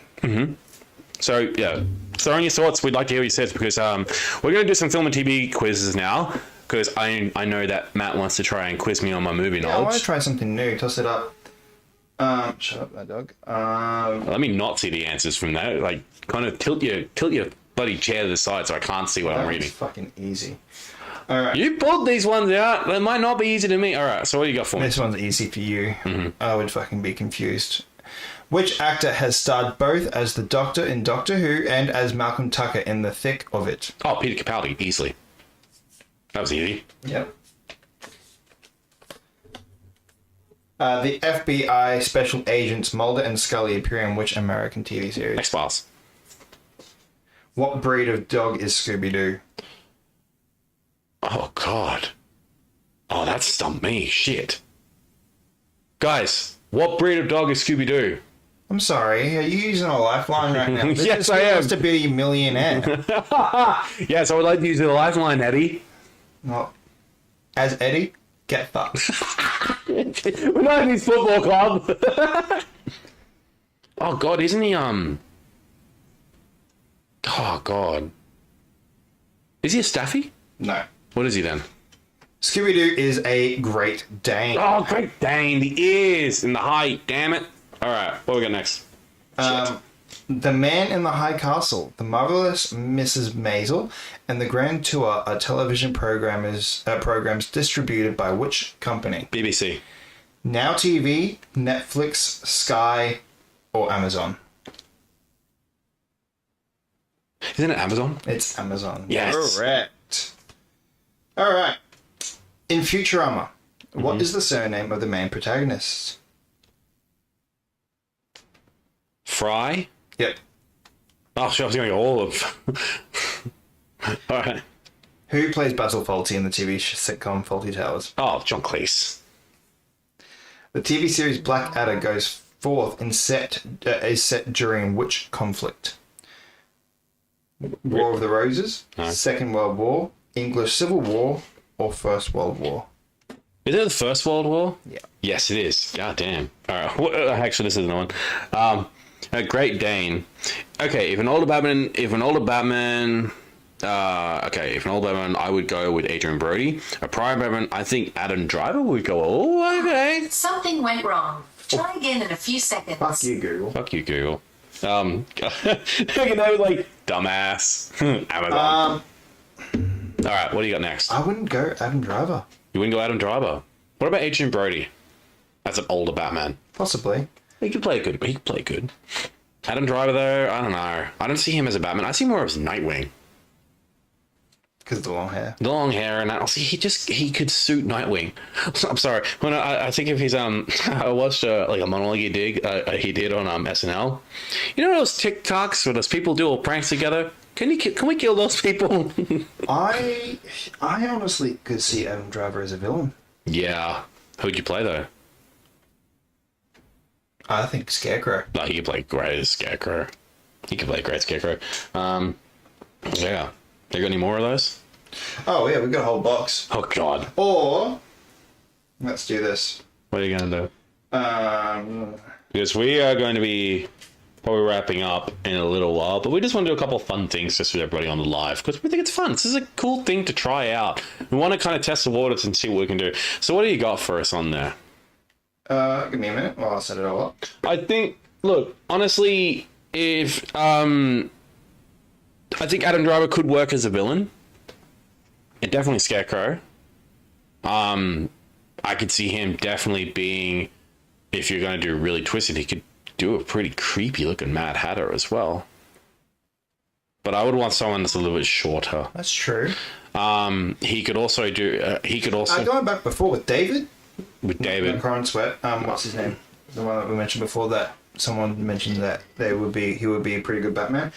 If not the Penguin. Oh, David Dash, Polka Dot Man. David Dash. If not him. David Dash. If not Penguin. He's got the notes for Falcone as well. Oh God, yeah, he could easily do a Falcone. Adam Driver could do. God, he could do a really good. Okay. Actually, you know what you play? I could see Adam doing Two-Face. Harvey Dent. Who would you go for? Victor Zsasz.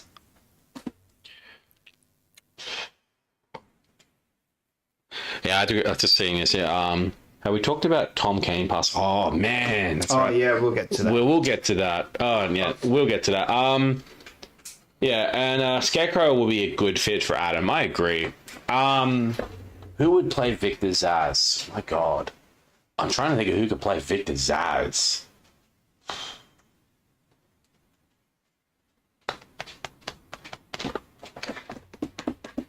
Does it matter any age?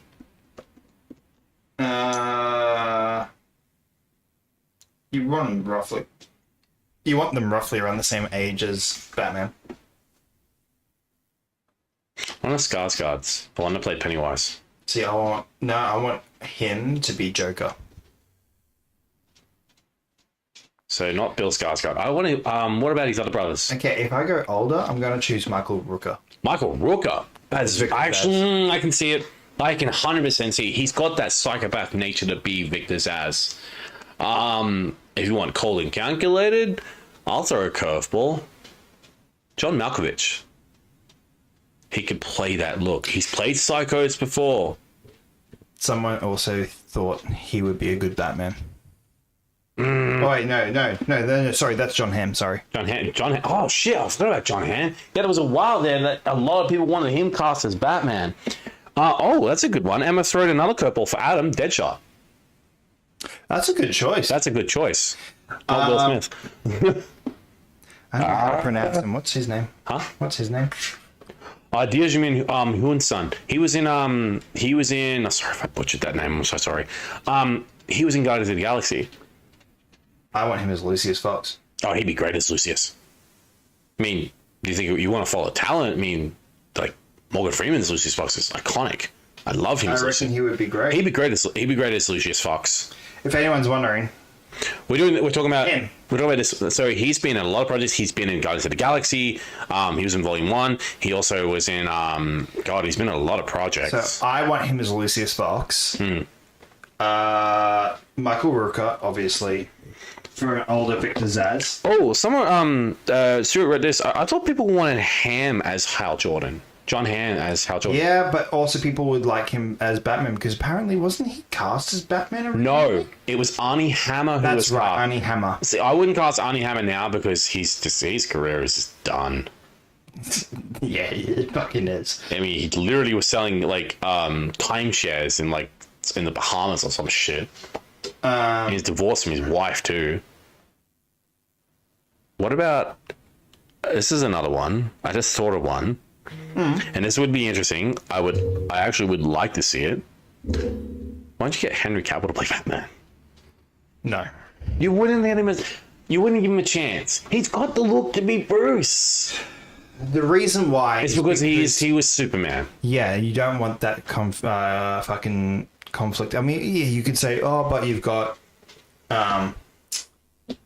Lawrence Fishburne. you got Jason. No, it's more of well, you've got Jason Momoa playing Lobo. Yes, but he doesn't look like Jason Momoa. No, he looks completely. But you could literally do it. You can change As Superman, yes, you could. I'm not saying you couldn't, but it's definitely not happening, and it's not a choice because even as Bruce Wayne, he's going to look like Clark Kent. No, if you change around his look, You can't change that much with Henry Cavill's face. But still, would people surprised to be like, man, he's really good as But Batman. the general audience won't. Remember though, when they were casting for Batman, you know who also did a screen test? Momoa did a screen test for Batman as well. Remember? Yeah. And he said it was terrible. He didn't like it. That's why he went. I would and he never want him to be Momoa. No, I would never want. I would never want Momoa to be Batman. No, but I'm gonna say it. Like, it's like me with Cavill. I really want him as Bond as well, but I would love him as Batman. All right, here's one for you. Casting for Harley Quinn, and you can't bring back Margot.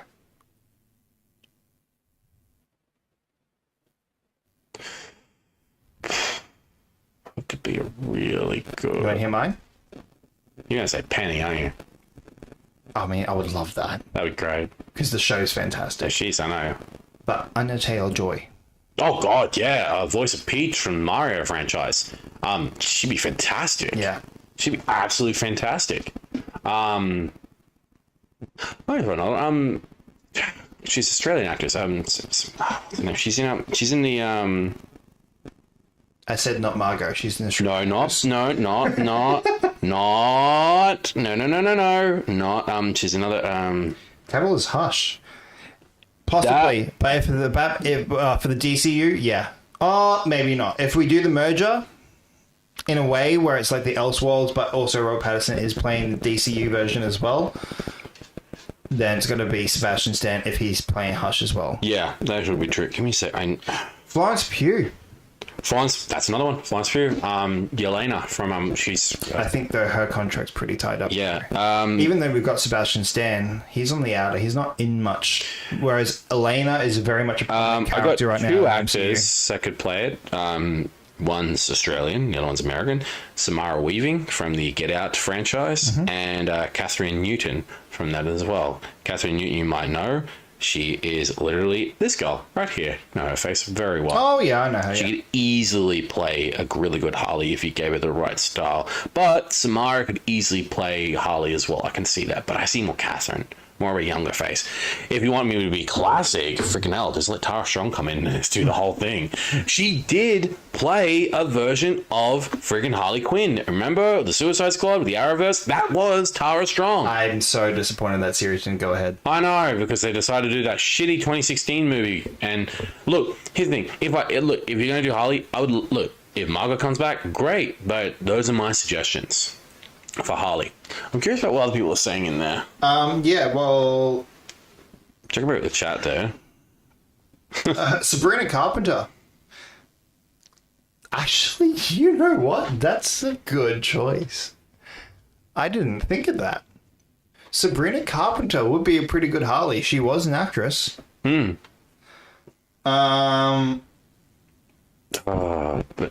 you know what?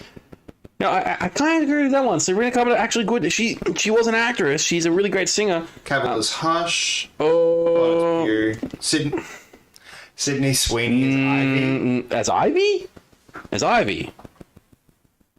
Yeah, I can kind of see I can it. see it. But her acting's got to get better, though. Euphoria or anybody? God. I have not watched any of Euphoria. I've heard so many bad things about it. It's absolutely I've heard it's fantastic series. No, this season is terrible. So many people are like going, "What the fuck is going on?" And I have to agree with it because I look, I'm not big on Euphoria, like Euphoria. I don't know how to pronounce it. Euphoria. Euphoria. I'm gonna say it. Fuck. Euphoria. Euphoria. All right, Euphoria. Fuck. I just heard so many crazy things. Like a lot of like adult content makers who watched it literally said this season is terrible because it's putting a bad light on him because that's what just like. Oh, Sabrina Carpenter was Baby Doll. Sorry. I can work as baby. Yeah. I can work Baby Doll. That would be cool. But I could also definitely see it though. I could see her as Harley, easily playing Harley. She'd be great as Harley. God, there's so many different people that would bring in for the DCU. Another thing that we talked about last stream was they're going to do live action Bane and Deathstroke. Remember? Yes, they are. I want Joe Manganiello. I want Joe Manganiello to come back as Deathstroke. I would love Joe Manganiello. And I already said who I want Bane. I want Batista. I want Dave Batista. He's wanted to be Bane. I've changed my view on that. What's that? Or to quote our great Prime Minister, I've changed my position. I've changed my position. I've changed my position to if Alan Richardson turns out to be Batman, I want the guy that is his. Oh yeah, yes. That's in Reacher, the bigger guy. Reacher, yeah. He's playing. He's in looks like Bane. Yeah. Give me a sec. And I want the fucking wrestling mask. Thank you. I don't want that shitty fucking Darth Vader looking shit. Nobody cared who I was. I want to see the fucking Venom tubes going the cast for it. Give me a sec. I know the actor. I believe his name is Oliver Richards. I agree, Emma. Yeah, Sorry, Oliver Richards. Emma's saying, ew, Sydney Sweeney. I want some fresh faces. I agree. I would want relatively unknown actors to portray these roles. Yeah. Just like Star Wars did. I still think Kaylee could do a really good job as a live-action Harley. She'd voice as a character. She fucking nails the character. And this would be a big break for her. She's done mostly television stuff. She's done some films, but this would be a big break for her. Yeah. Have any of you watched the Harley Quinn series? Frickin' hell. Oliver Richards, this guy. Oliver Richards. He's actually from, he's a Dutch professional bodybuilder and actor, known as the Dutch Giant. He's 2.18 meters tall. He's big. Yeah, I want bigger than John. He's bigger than Reacher. He's bigger than Alan Richardson. And that's what we need for Bane. He actually is he's actually going to be in the upcoming Street Fighter film as Zangief. Okay. And he looks great. And Zangief's a Russian, and he kind of looks like a Russian, even though he's Dutch. But he's phenomenal. And honestly, he is a huge man.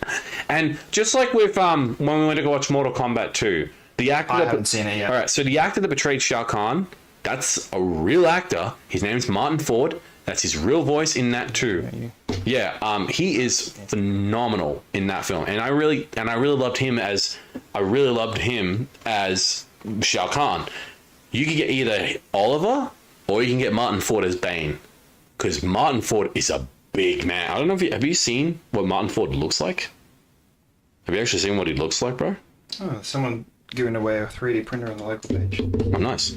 All right, so Martin Ford is a very big man. If he ever became Bane, I'd be terrified because, look. Oh yeah. And also, you could add the tattoos. The tattoos would just make it much more fucking terrifying. Or you could cover it up. Either way, whatever works. You can kind of bring that in because the whole I'll send you that. The whole story of Bane. Yeah. He's South American. He's from South American prison. He was born in a prison. He's born in a prison, and no one knows who his father is. No one knows his real name is. And you could add the aspect of the venom, and just instead of making him bigger, it just enhances his strength. But you see it on him because he's already a freaking big guy. You can't make him any bigger unless you use CGI, which I'd hope they would not. If they use it sparingly. What are the comments saying? Actually, I was curious about what they're saying. So that's who Tyler is talking about for Bane. Yes, that's Martin Ford who plays Shao Kahn in Mortal Kombat 2. He's phenomenal. Let's check the live chat quickly. I want Penta from WWE. I know who he's talking about, but Penta is a wrestler from WWE. He's actually the current Intercontinental Champion. It's Penta from WWE. I don't watch. He doesn't have the slides. He's a massive. The closest thing to a fight that I've watched recently was 17 seconds with Gina Carano. And... Run around. Because experienced actors are great, but they get stuck in the box of what they expect it to be. I agree. I actually agree on that factor. you don't want. I don't want the main character to be No. a star. I would like someone else to be a star in it. Same. Like supporting characters to get the people to go, oh. Yeah, I agree. Like Nicholas Hoult, even though he is a well-known actor, he's also relatively unknown at the same time. I reckon, yeah, him doing him being Lex, that threw us in a curveball when he was cast as Lex Luthor. Yeah, I didn't think he would. I did not think He went for the role of Superman too. Yeah, he actually did the role of Superman, and so many people were like, "Oh, I just checked the chat too. Did you read the SFA chat? No. Okay, we'll talk about that later. I think more than anything, there's so many different actors who could play these roles. If you want Bane, go with either Oliver or you go with Martin. If you're going to do Batman, you could go with a relatively, mostly unknown actor. You could go with Alan. It really does depend on the age that they are going for. Yeah, and we still don't know the We don't know details. the casting choices, nothing, and that's why we don't know any more speculate. details. And they're playing in the shadow, they're playing in the shadows, of course. But we want a confirmation. I want one soon. I know they're doing Supergirl promotion and stuff, but we waited and waited. I want a hint of where we're getting Green Lantern next. So. We're getting Green Lantern next, and we're getting Supergirl and Green Lantern, which I fucking loved that trailer. Oh yeah, the trailer for it was incredible. But just before we dive into the trailer, I do want to acknowledge very sad passing of Tom Kane. Very, very sad passing. Yes. Tom Kane, if you do not know, incredible voice actor. He's done hundreds, if not hundreds, of roles in both film and television. He sadly passed away a few days ago, 18th of May, 2026. 60, I believe he was 64 years old. He's born April 15th, 1962. Sadly, cause of death, complications from a stroke, which is very tragic. He provided he's done so many, his accolades is incredible. He's got such an incredible accolades. He started his voice acting career in 1977. He voiced some of his most best known roles, including Jedi Master Yoda and Admiral Yulda Ren in the Star Wars Clone Wars feature film and television series. And the narrator. The Chancellor in 9, Magneto and Wolverine in the X-Men, and Marvel vs. Capcom 3, Fate of Two Worlds, Ultron in Next Avengers Heroes of Tomorrow. He was the professor. Huh? He was the professor. Yep, I'm getting to that. Avengers Earth's Mightiest Heroes, Mr. Harriman in Foster's Home for Imaginary Friends, Lord Monkeyfist in Kim Possible, Professor Utonium and him in the Powerpuff Girls, Oxnoid Multivo in The Angry Beavers, and Darwin Thornberry in The Wild Thornberries. Mm-hmm. He was a prominent video game voice actor, appearing in numerous titles from bit parts to major roles such as Gandalf, Professor X, and lead characters in many Star Wars games like Star Wars The Force Unleashed as Imperial Captain Uzik Stern, Lobot, and Kento Marek, the father of Sam Witwer's Galen Marek, thanks to Industrial Lights and Magic motion capture technology in Call of Duty World at War, Black Ops 2, 3, and Black Ops 4. He provided the voice of Takeo Miyasaka in the Japanese World War II soldier and World War I warrior in the zombie games mode. In Fortnite Save the World, Kane voiced the robot Locke. He's done many different voiceover or non-animation voiceover works for a lot of film, trailers, televisions. Like he's done so much. He's huge career. Yeah, I was just gonna say, well, I can't go through it all. No, he's done so but the biggest much. one he He's did, been a big prominent version. He Without did childhoods, really. Yeah, big one. He did. He was the voice of Admiral Akbar in the Star Wars: The Last Jedi. He had experience in voicing the character on several occasions for video games. Yeah. And he did a lot of Warhammer stuff. Warhammer 40,000, Dawn of War 2, Chaos Rising, Retribution. He did the Bad Batch. I mean, it's such a big passing in the voice acting world that I'm just shocked. It's freaking tragic. It's goddamn sad. And rest in peace, Tom. You provided an incredible voice. Just damn, it sucks. It really does suck. Yeah, I really want an African American Ivy because of hairstyles you could do. Oh, that'd be cool. Yeah, but also, I don't know. It depends on the actor. It depends on the actor. Will Smith. Will Smith's wife. Jada Smith. Get my wife's name out your fucking mouth.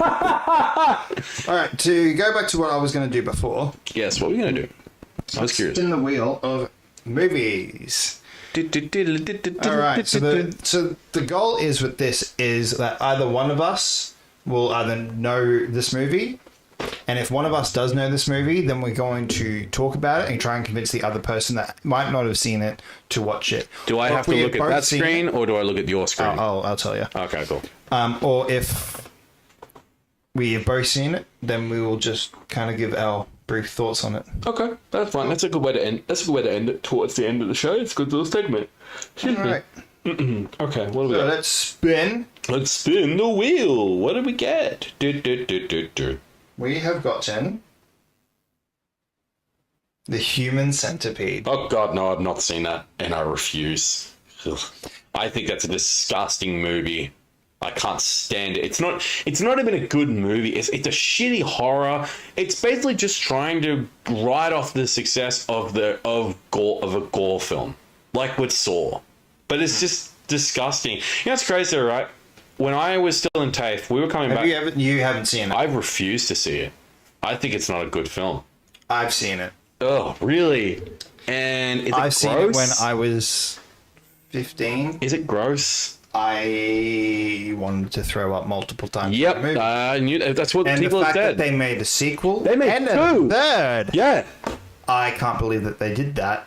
it's so bad. Like you kind of like it's when we go to DVD King, it's in the controversial section. All three of them are, and the fact is that someone thought this was a great movie franchise to make is sick and twisted. The person that did that movie, that wrote that and all of it, yeah, they need to be locked up. It's like with the Hostel series as well. The horror Hostel series. Have you heard of that? No, I haven't heard of that one. Don't watch it, man. That stuff is more messed up than what Saw is. At least with Saw, it's interesting because I like can't Saw. even do Saw. I've watched the majority of the Saw movies because I don't mind a bit of gore. I actually like the traps; they're really cool. But anything other than that, I can't watch The Human Centipede. I cannot watch Hostel. There's other films in that I will not utter the names here because they're that controversial and that horrendous. I would not want people even to look them up. Let's spin the wheel again. Let's spin again. Good lord, what a whack film to start on. All the films loop back on themselves. It's a wild fucking film. Barnyard. Barnyard. Is that the animated one with the cows? Yes. That's a Nickelodeon Barnyard. I don't think it was Nickelodeon. Oh god. Pretty sure it's DreamWorks. Is it DreamWorks? I thought it was Nickelodeon. No, it's a Yeah. Oh god. Wikipedia. It's a wild fucking film. All the films loop back on themselves. Sorry, you're right. Nickelodeon Paramount Pictures. Okay, so I've not seen the movie, but I've actually played the video game. There's a video game of it, and it's actually kind of fun. Barnyard. Oh god, it's just all stupid cows. It's actually a fun video game for it. I've never played the video game. It's actually I hilarious. vaguely remember watching this. It's kind of those forgettable like animated movies. It kind of is, and it didn't do great in the box No, office. it's terrible in the box office. It's a basic run-of-the-mill animated slop. The second film's okay. So Barnyard got a 23% on Rotten Tomatoes. Shall we go through some of the reviews? Oh god, it's like It's like reading the reviews for the Super Mario movie, the live-action one. Deserves to be hanging in the nearest meat locker. And guess where that came from? Who from? BBC.com. Oh shit! The BBC wanted to hang it out and quarter it. All right. Sorry, that's gonna be bloody weird. The cow is trans. The laugh subsided near the end as the requisite moral kicks in, but this is still that rare kids movie I'd recommend to parents and non-parents alike.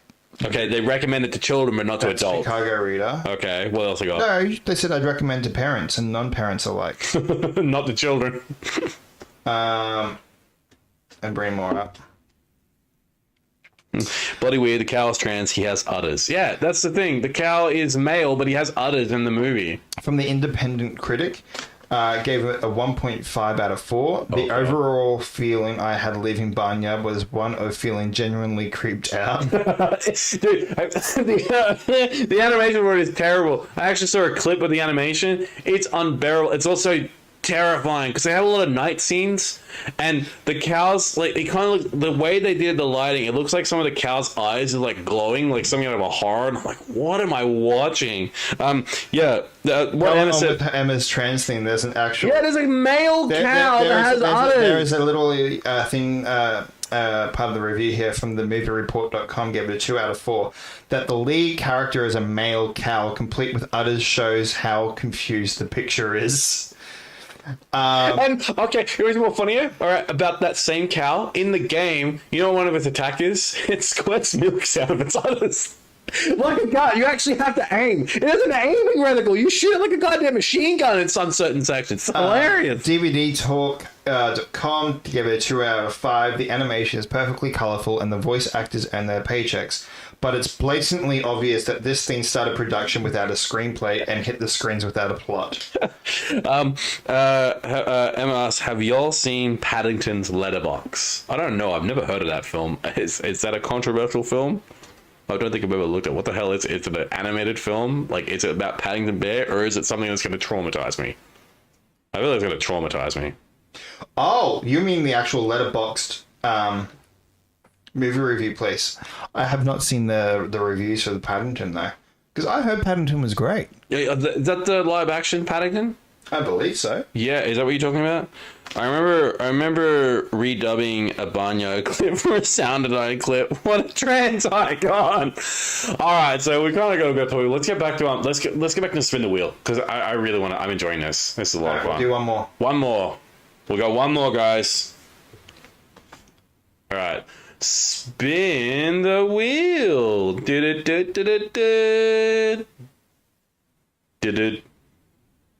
do we get? Don't tell me we got something stupid. Django. Is that Django Unchained? I don't know. Show me. It just says Django. The Django? It's got to be Django Unchained. It has to be. It has to. So Django Unchained. I have seen it. God damn, it's So good. have I. It's fantastic. It is straight up like a revenge western. Dude, you know who else is in it? Supernova's best guess ever. John Jarrett is in the film too, and he gets shot and killed by Jamie Foxx. No? Yeah, he's in it. Yeah. He's also in it alongside Quentin Tarantino. And how Tarantino dies is hilarious. Yeah. Jamie Foxx shoots him while holding dynamite and blows him up. I'm like, good. You can take your opinion on Paul Dano and fuck off. Yeah, look, I absolutely love No, Django. it's the lizard movie. You know, it's Paddington Bear has a the Bear's letterbox. Paddington Bear has a letterbox account. What? Okay, weird. We'll do a bit of research out, but we're not going to talk about Django Unchained. What do you think of it? Like the cast for it? Like, dude, look, it's one of Quentin Tarantino's best movies. I think it's better than Once Upon a Time in Hollywood. Personal opinion, because I prefer it over Once Upon a Time in Hollywood. Fair. I have to agree with you because it's that cowboy western. And honestly, Leonardo DiCaprio should play villains a bit more, because God, he can do a great villain. Calvin, the slave. Would you say it's better than Pulp Fiction? Because I'm not. Nah, Pulp Fiction's iconic. So many great names in that film. It started careers. It did. You know, goddamn. Bruce Willis was still a relatively unknown. It helped excel his career. John Travolta. This was a film for John Travolta to make a comeback, because a lot of the movies he hadn't done good movies. This was a comeback for him. Samuel Jackson, Uma Thurman. Oh shit. Well, there goes the show. There goes the show. Hello, everybody. We're back again. I think Pulp Fiction, Django Unchained, and then Once Upon a Time in Hollywood. What about Kill Bill? See, I'm not big on Kill Bill. What? I like it, but I wouldn't put it amongst the greats. It's because they were meant to do part 3. and they didn't do it. No, that they did really re-release it into a whole giant film. Tyler, I think you're thinking of the wrong movie. Django is... Wait, oh! No, we're not talking about Django Unchained. Django is the one with the lizard! Oh, good... Oh, the Adam Sandler one? No, the Johnny Depp one. Oh. Oh, no, that's different lizard. Oh, God. Bumpy shit. I didn't even know your damn laptop was there. Put it right in running. Oh, God. No. God, we're talking about the wrong movie. Jesus Christ. We're talking about Django Unchained. No, Django is the one where Johnny Depp voices a lizard. The salamander. I haven't seen it. You haven't seen it? I have. I went to the movies to see it. Okay. Convince me. It's actually really... Definitely the animation was great because, like, you've got a great freaking... Like, I'll show you. I'll show you the cast. Give me a sec. Let me get the cast for you. Give me a sec. Django. Not Django Unchained. Johnny Depp. No, it's not. No, guys, you guys are wrong. It's not Django. The one you were thinking was called Rango. This one. Yeah. Yeah. So it is Django Unchained. You guys are wrong. It's not an animated movie. That's Rango. Yes. Yeah. They confused us. So it is Django Unchained. Yes, it is Django Unchained. They just didn't put the other part. So yeah, no, I love that Django Unchained. But the reason why I'm not big on Kill Bill is because I feel like it's incomplete. I feel like there need to be a third movie to basically tie it off. I get because part 2 didn't feel like an ending for me. Like, I know she finally kills Bill, but I just don't feel like this doesn't resolve it for me. Does she? Yeah. You idiot. You've seen the bloody part 1 and part 2. Of course I have. But that's my personal opinion. Pulp Fiction's always first because I love Pulp Fiction. So many iconic moments. Django Unchained, 2, 3, Once Upon a Time in Hollywood, and then 4, I'll put Kill Bill. I don't think. What else did he do? Didn't he? What else is? Didn't he do Desperado and Once Upon a Time in Mexico? Didn't he film those? I'm not 100% sure off the top of my head right now. Gilmar. I was like, I didn't say shit. God damn it, Stuart. Wrong is an understatement. Wrong is an understatement. Excuse me, I didn't say shit. There is no D in the title. I was wrong. Lol. Anyway, no. I think more than anything, I'm trying to look at the... God, who was in the cast for, God. I lost my train of thought there for a second. Look, overall, Django Unchained is one of Quentin Tarantino's best movies. And if you guys haven't seen it, go and watch it, obviously. Yeah. It's fantastic. God, I forgot about another one. Inglourious Bastards with Brad Pitt. Reservoir Dogs. Yeah. Once Upon a Time in Hollywood, The Hateful Eight, From Dusk Till Dawn. That's one of his earlier ones, 1996. Pulp Fiction was his first one. Kill Bill, Inglourious Bastards, Dusk Till Dawn, Death Proof. He did Jackie Brown. Yeah. Kill Bill Volume 2. He'd done a ton. Desperado, True Romance, Planet Terror, Four Runes, another Planet Terror.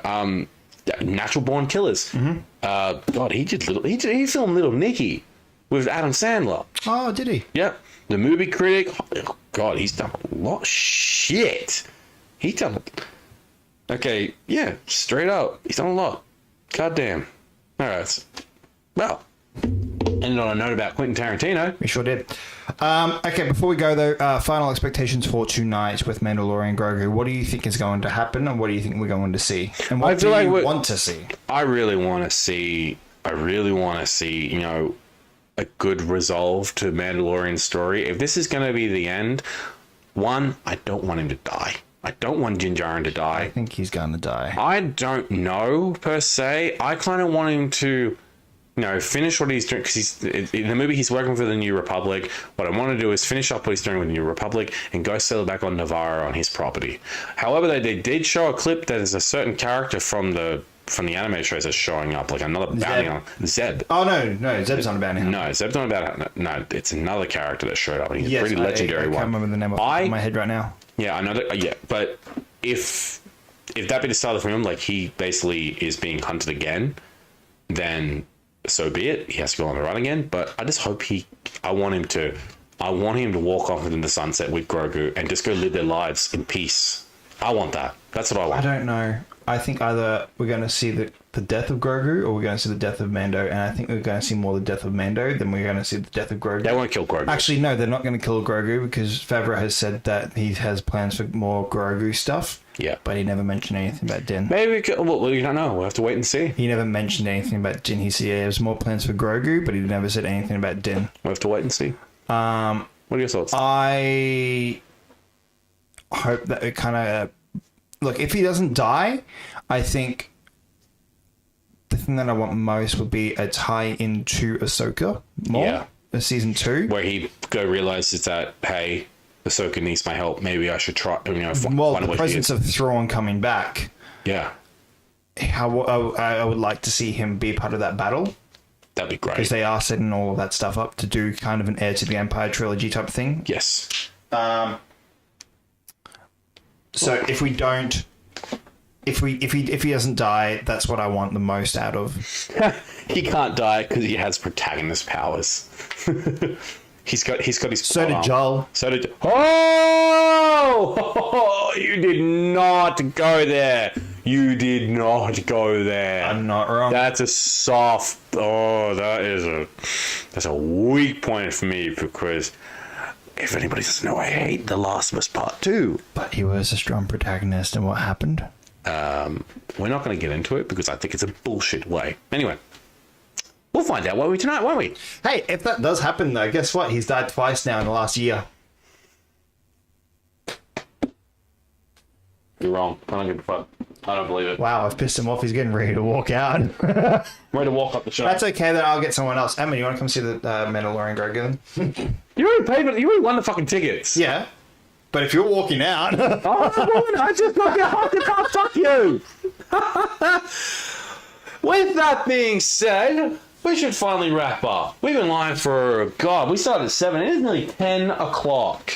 We didn't start at 7. We started more like 7:45. But we've been live for quite a while now. Yeah, we have been. We should wrap this baby up and get some food in us before we go to the movies. I'm starving. Well, my food's going to be popcorn. I know. And I don't know...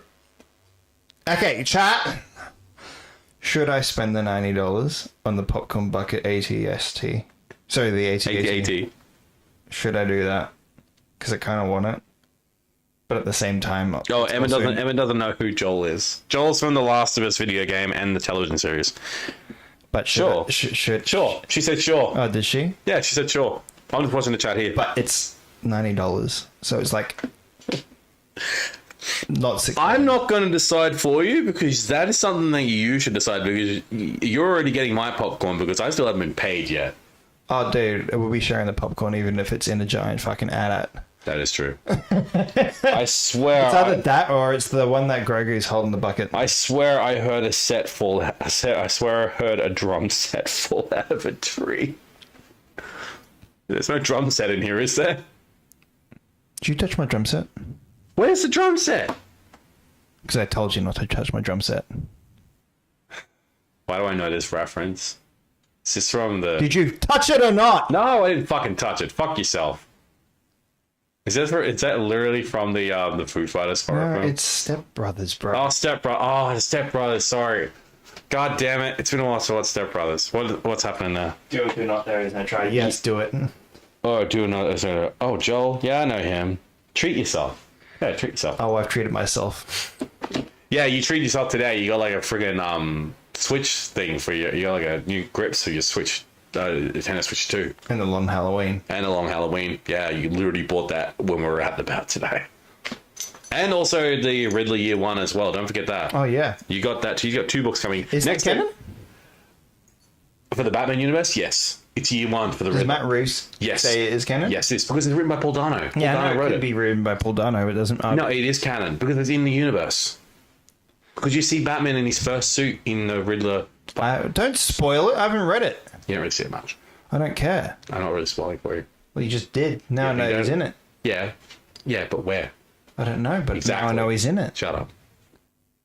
What did I say? Ba-dum-tis. All right. Do it. Yeah. with that being said, Socials? huh? Can you hit the socials? Yeah, okay. All right, guys. So if you're very interested in our show,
what?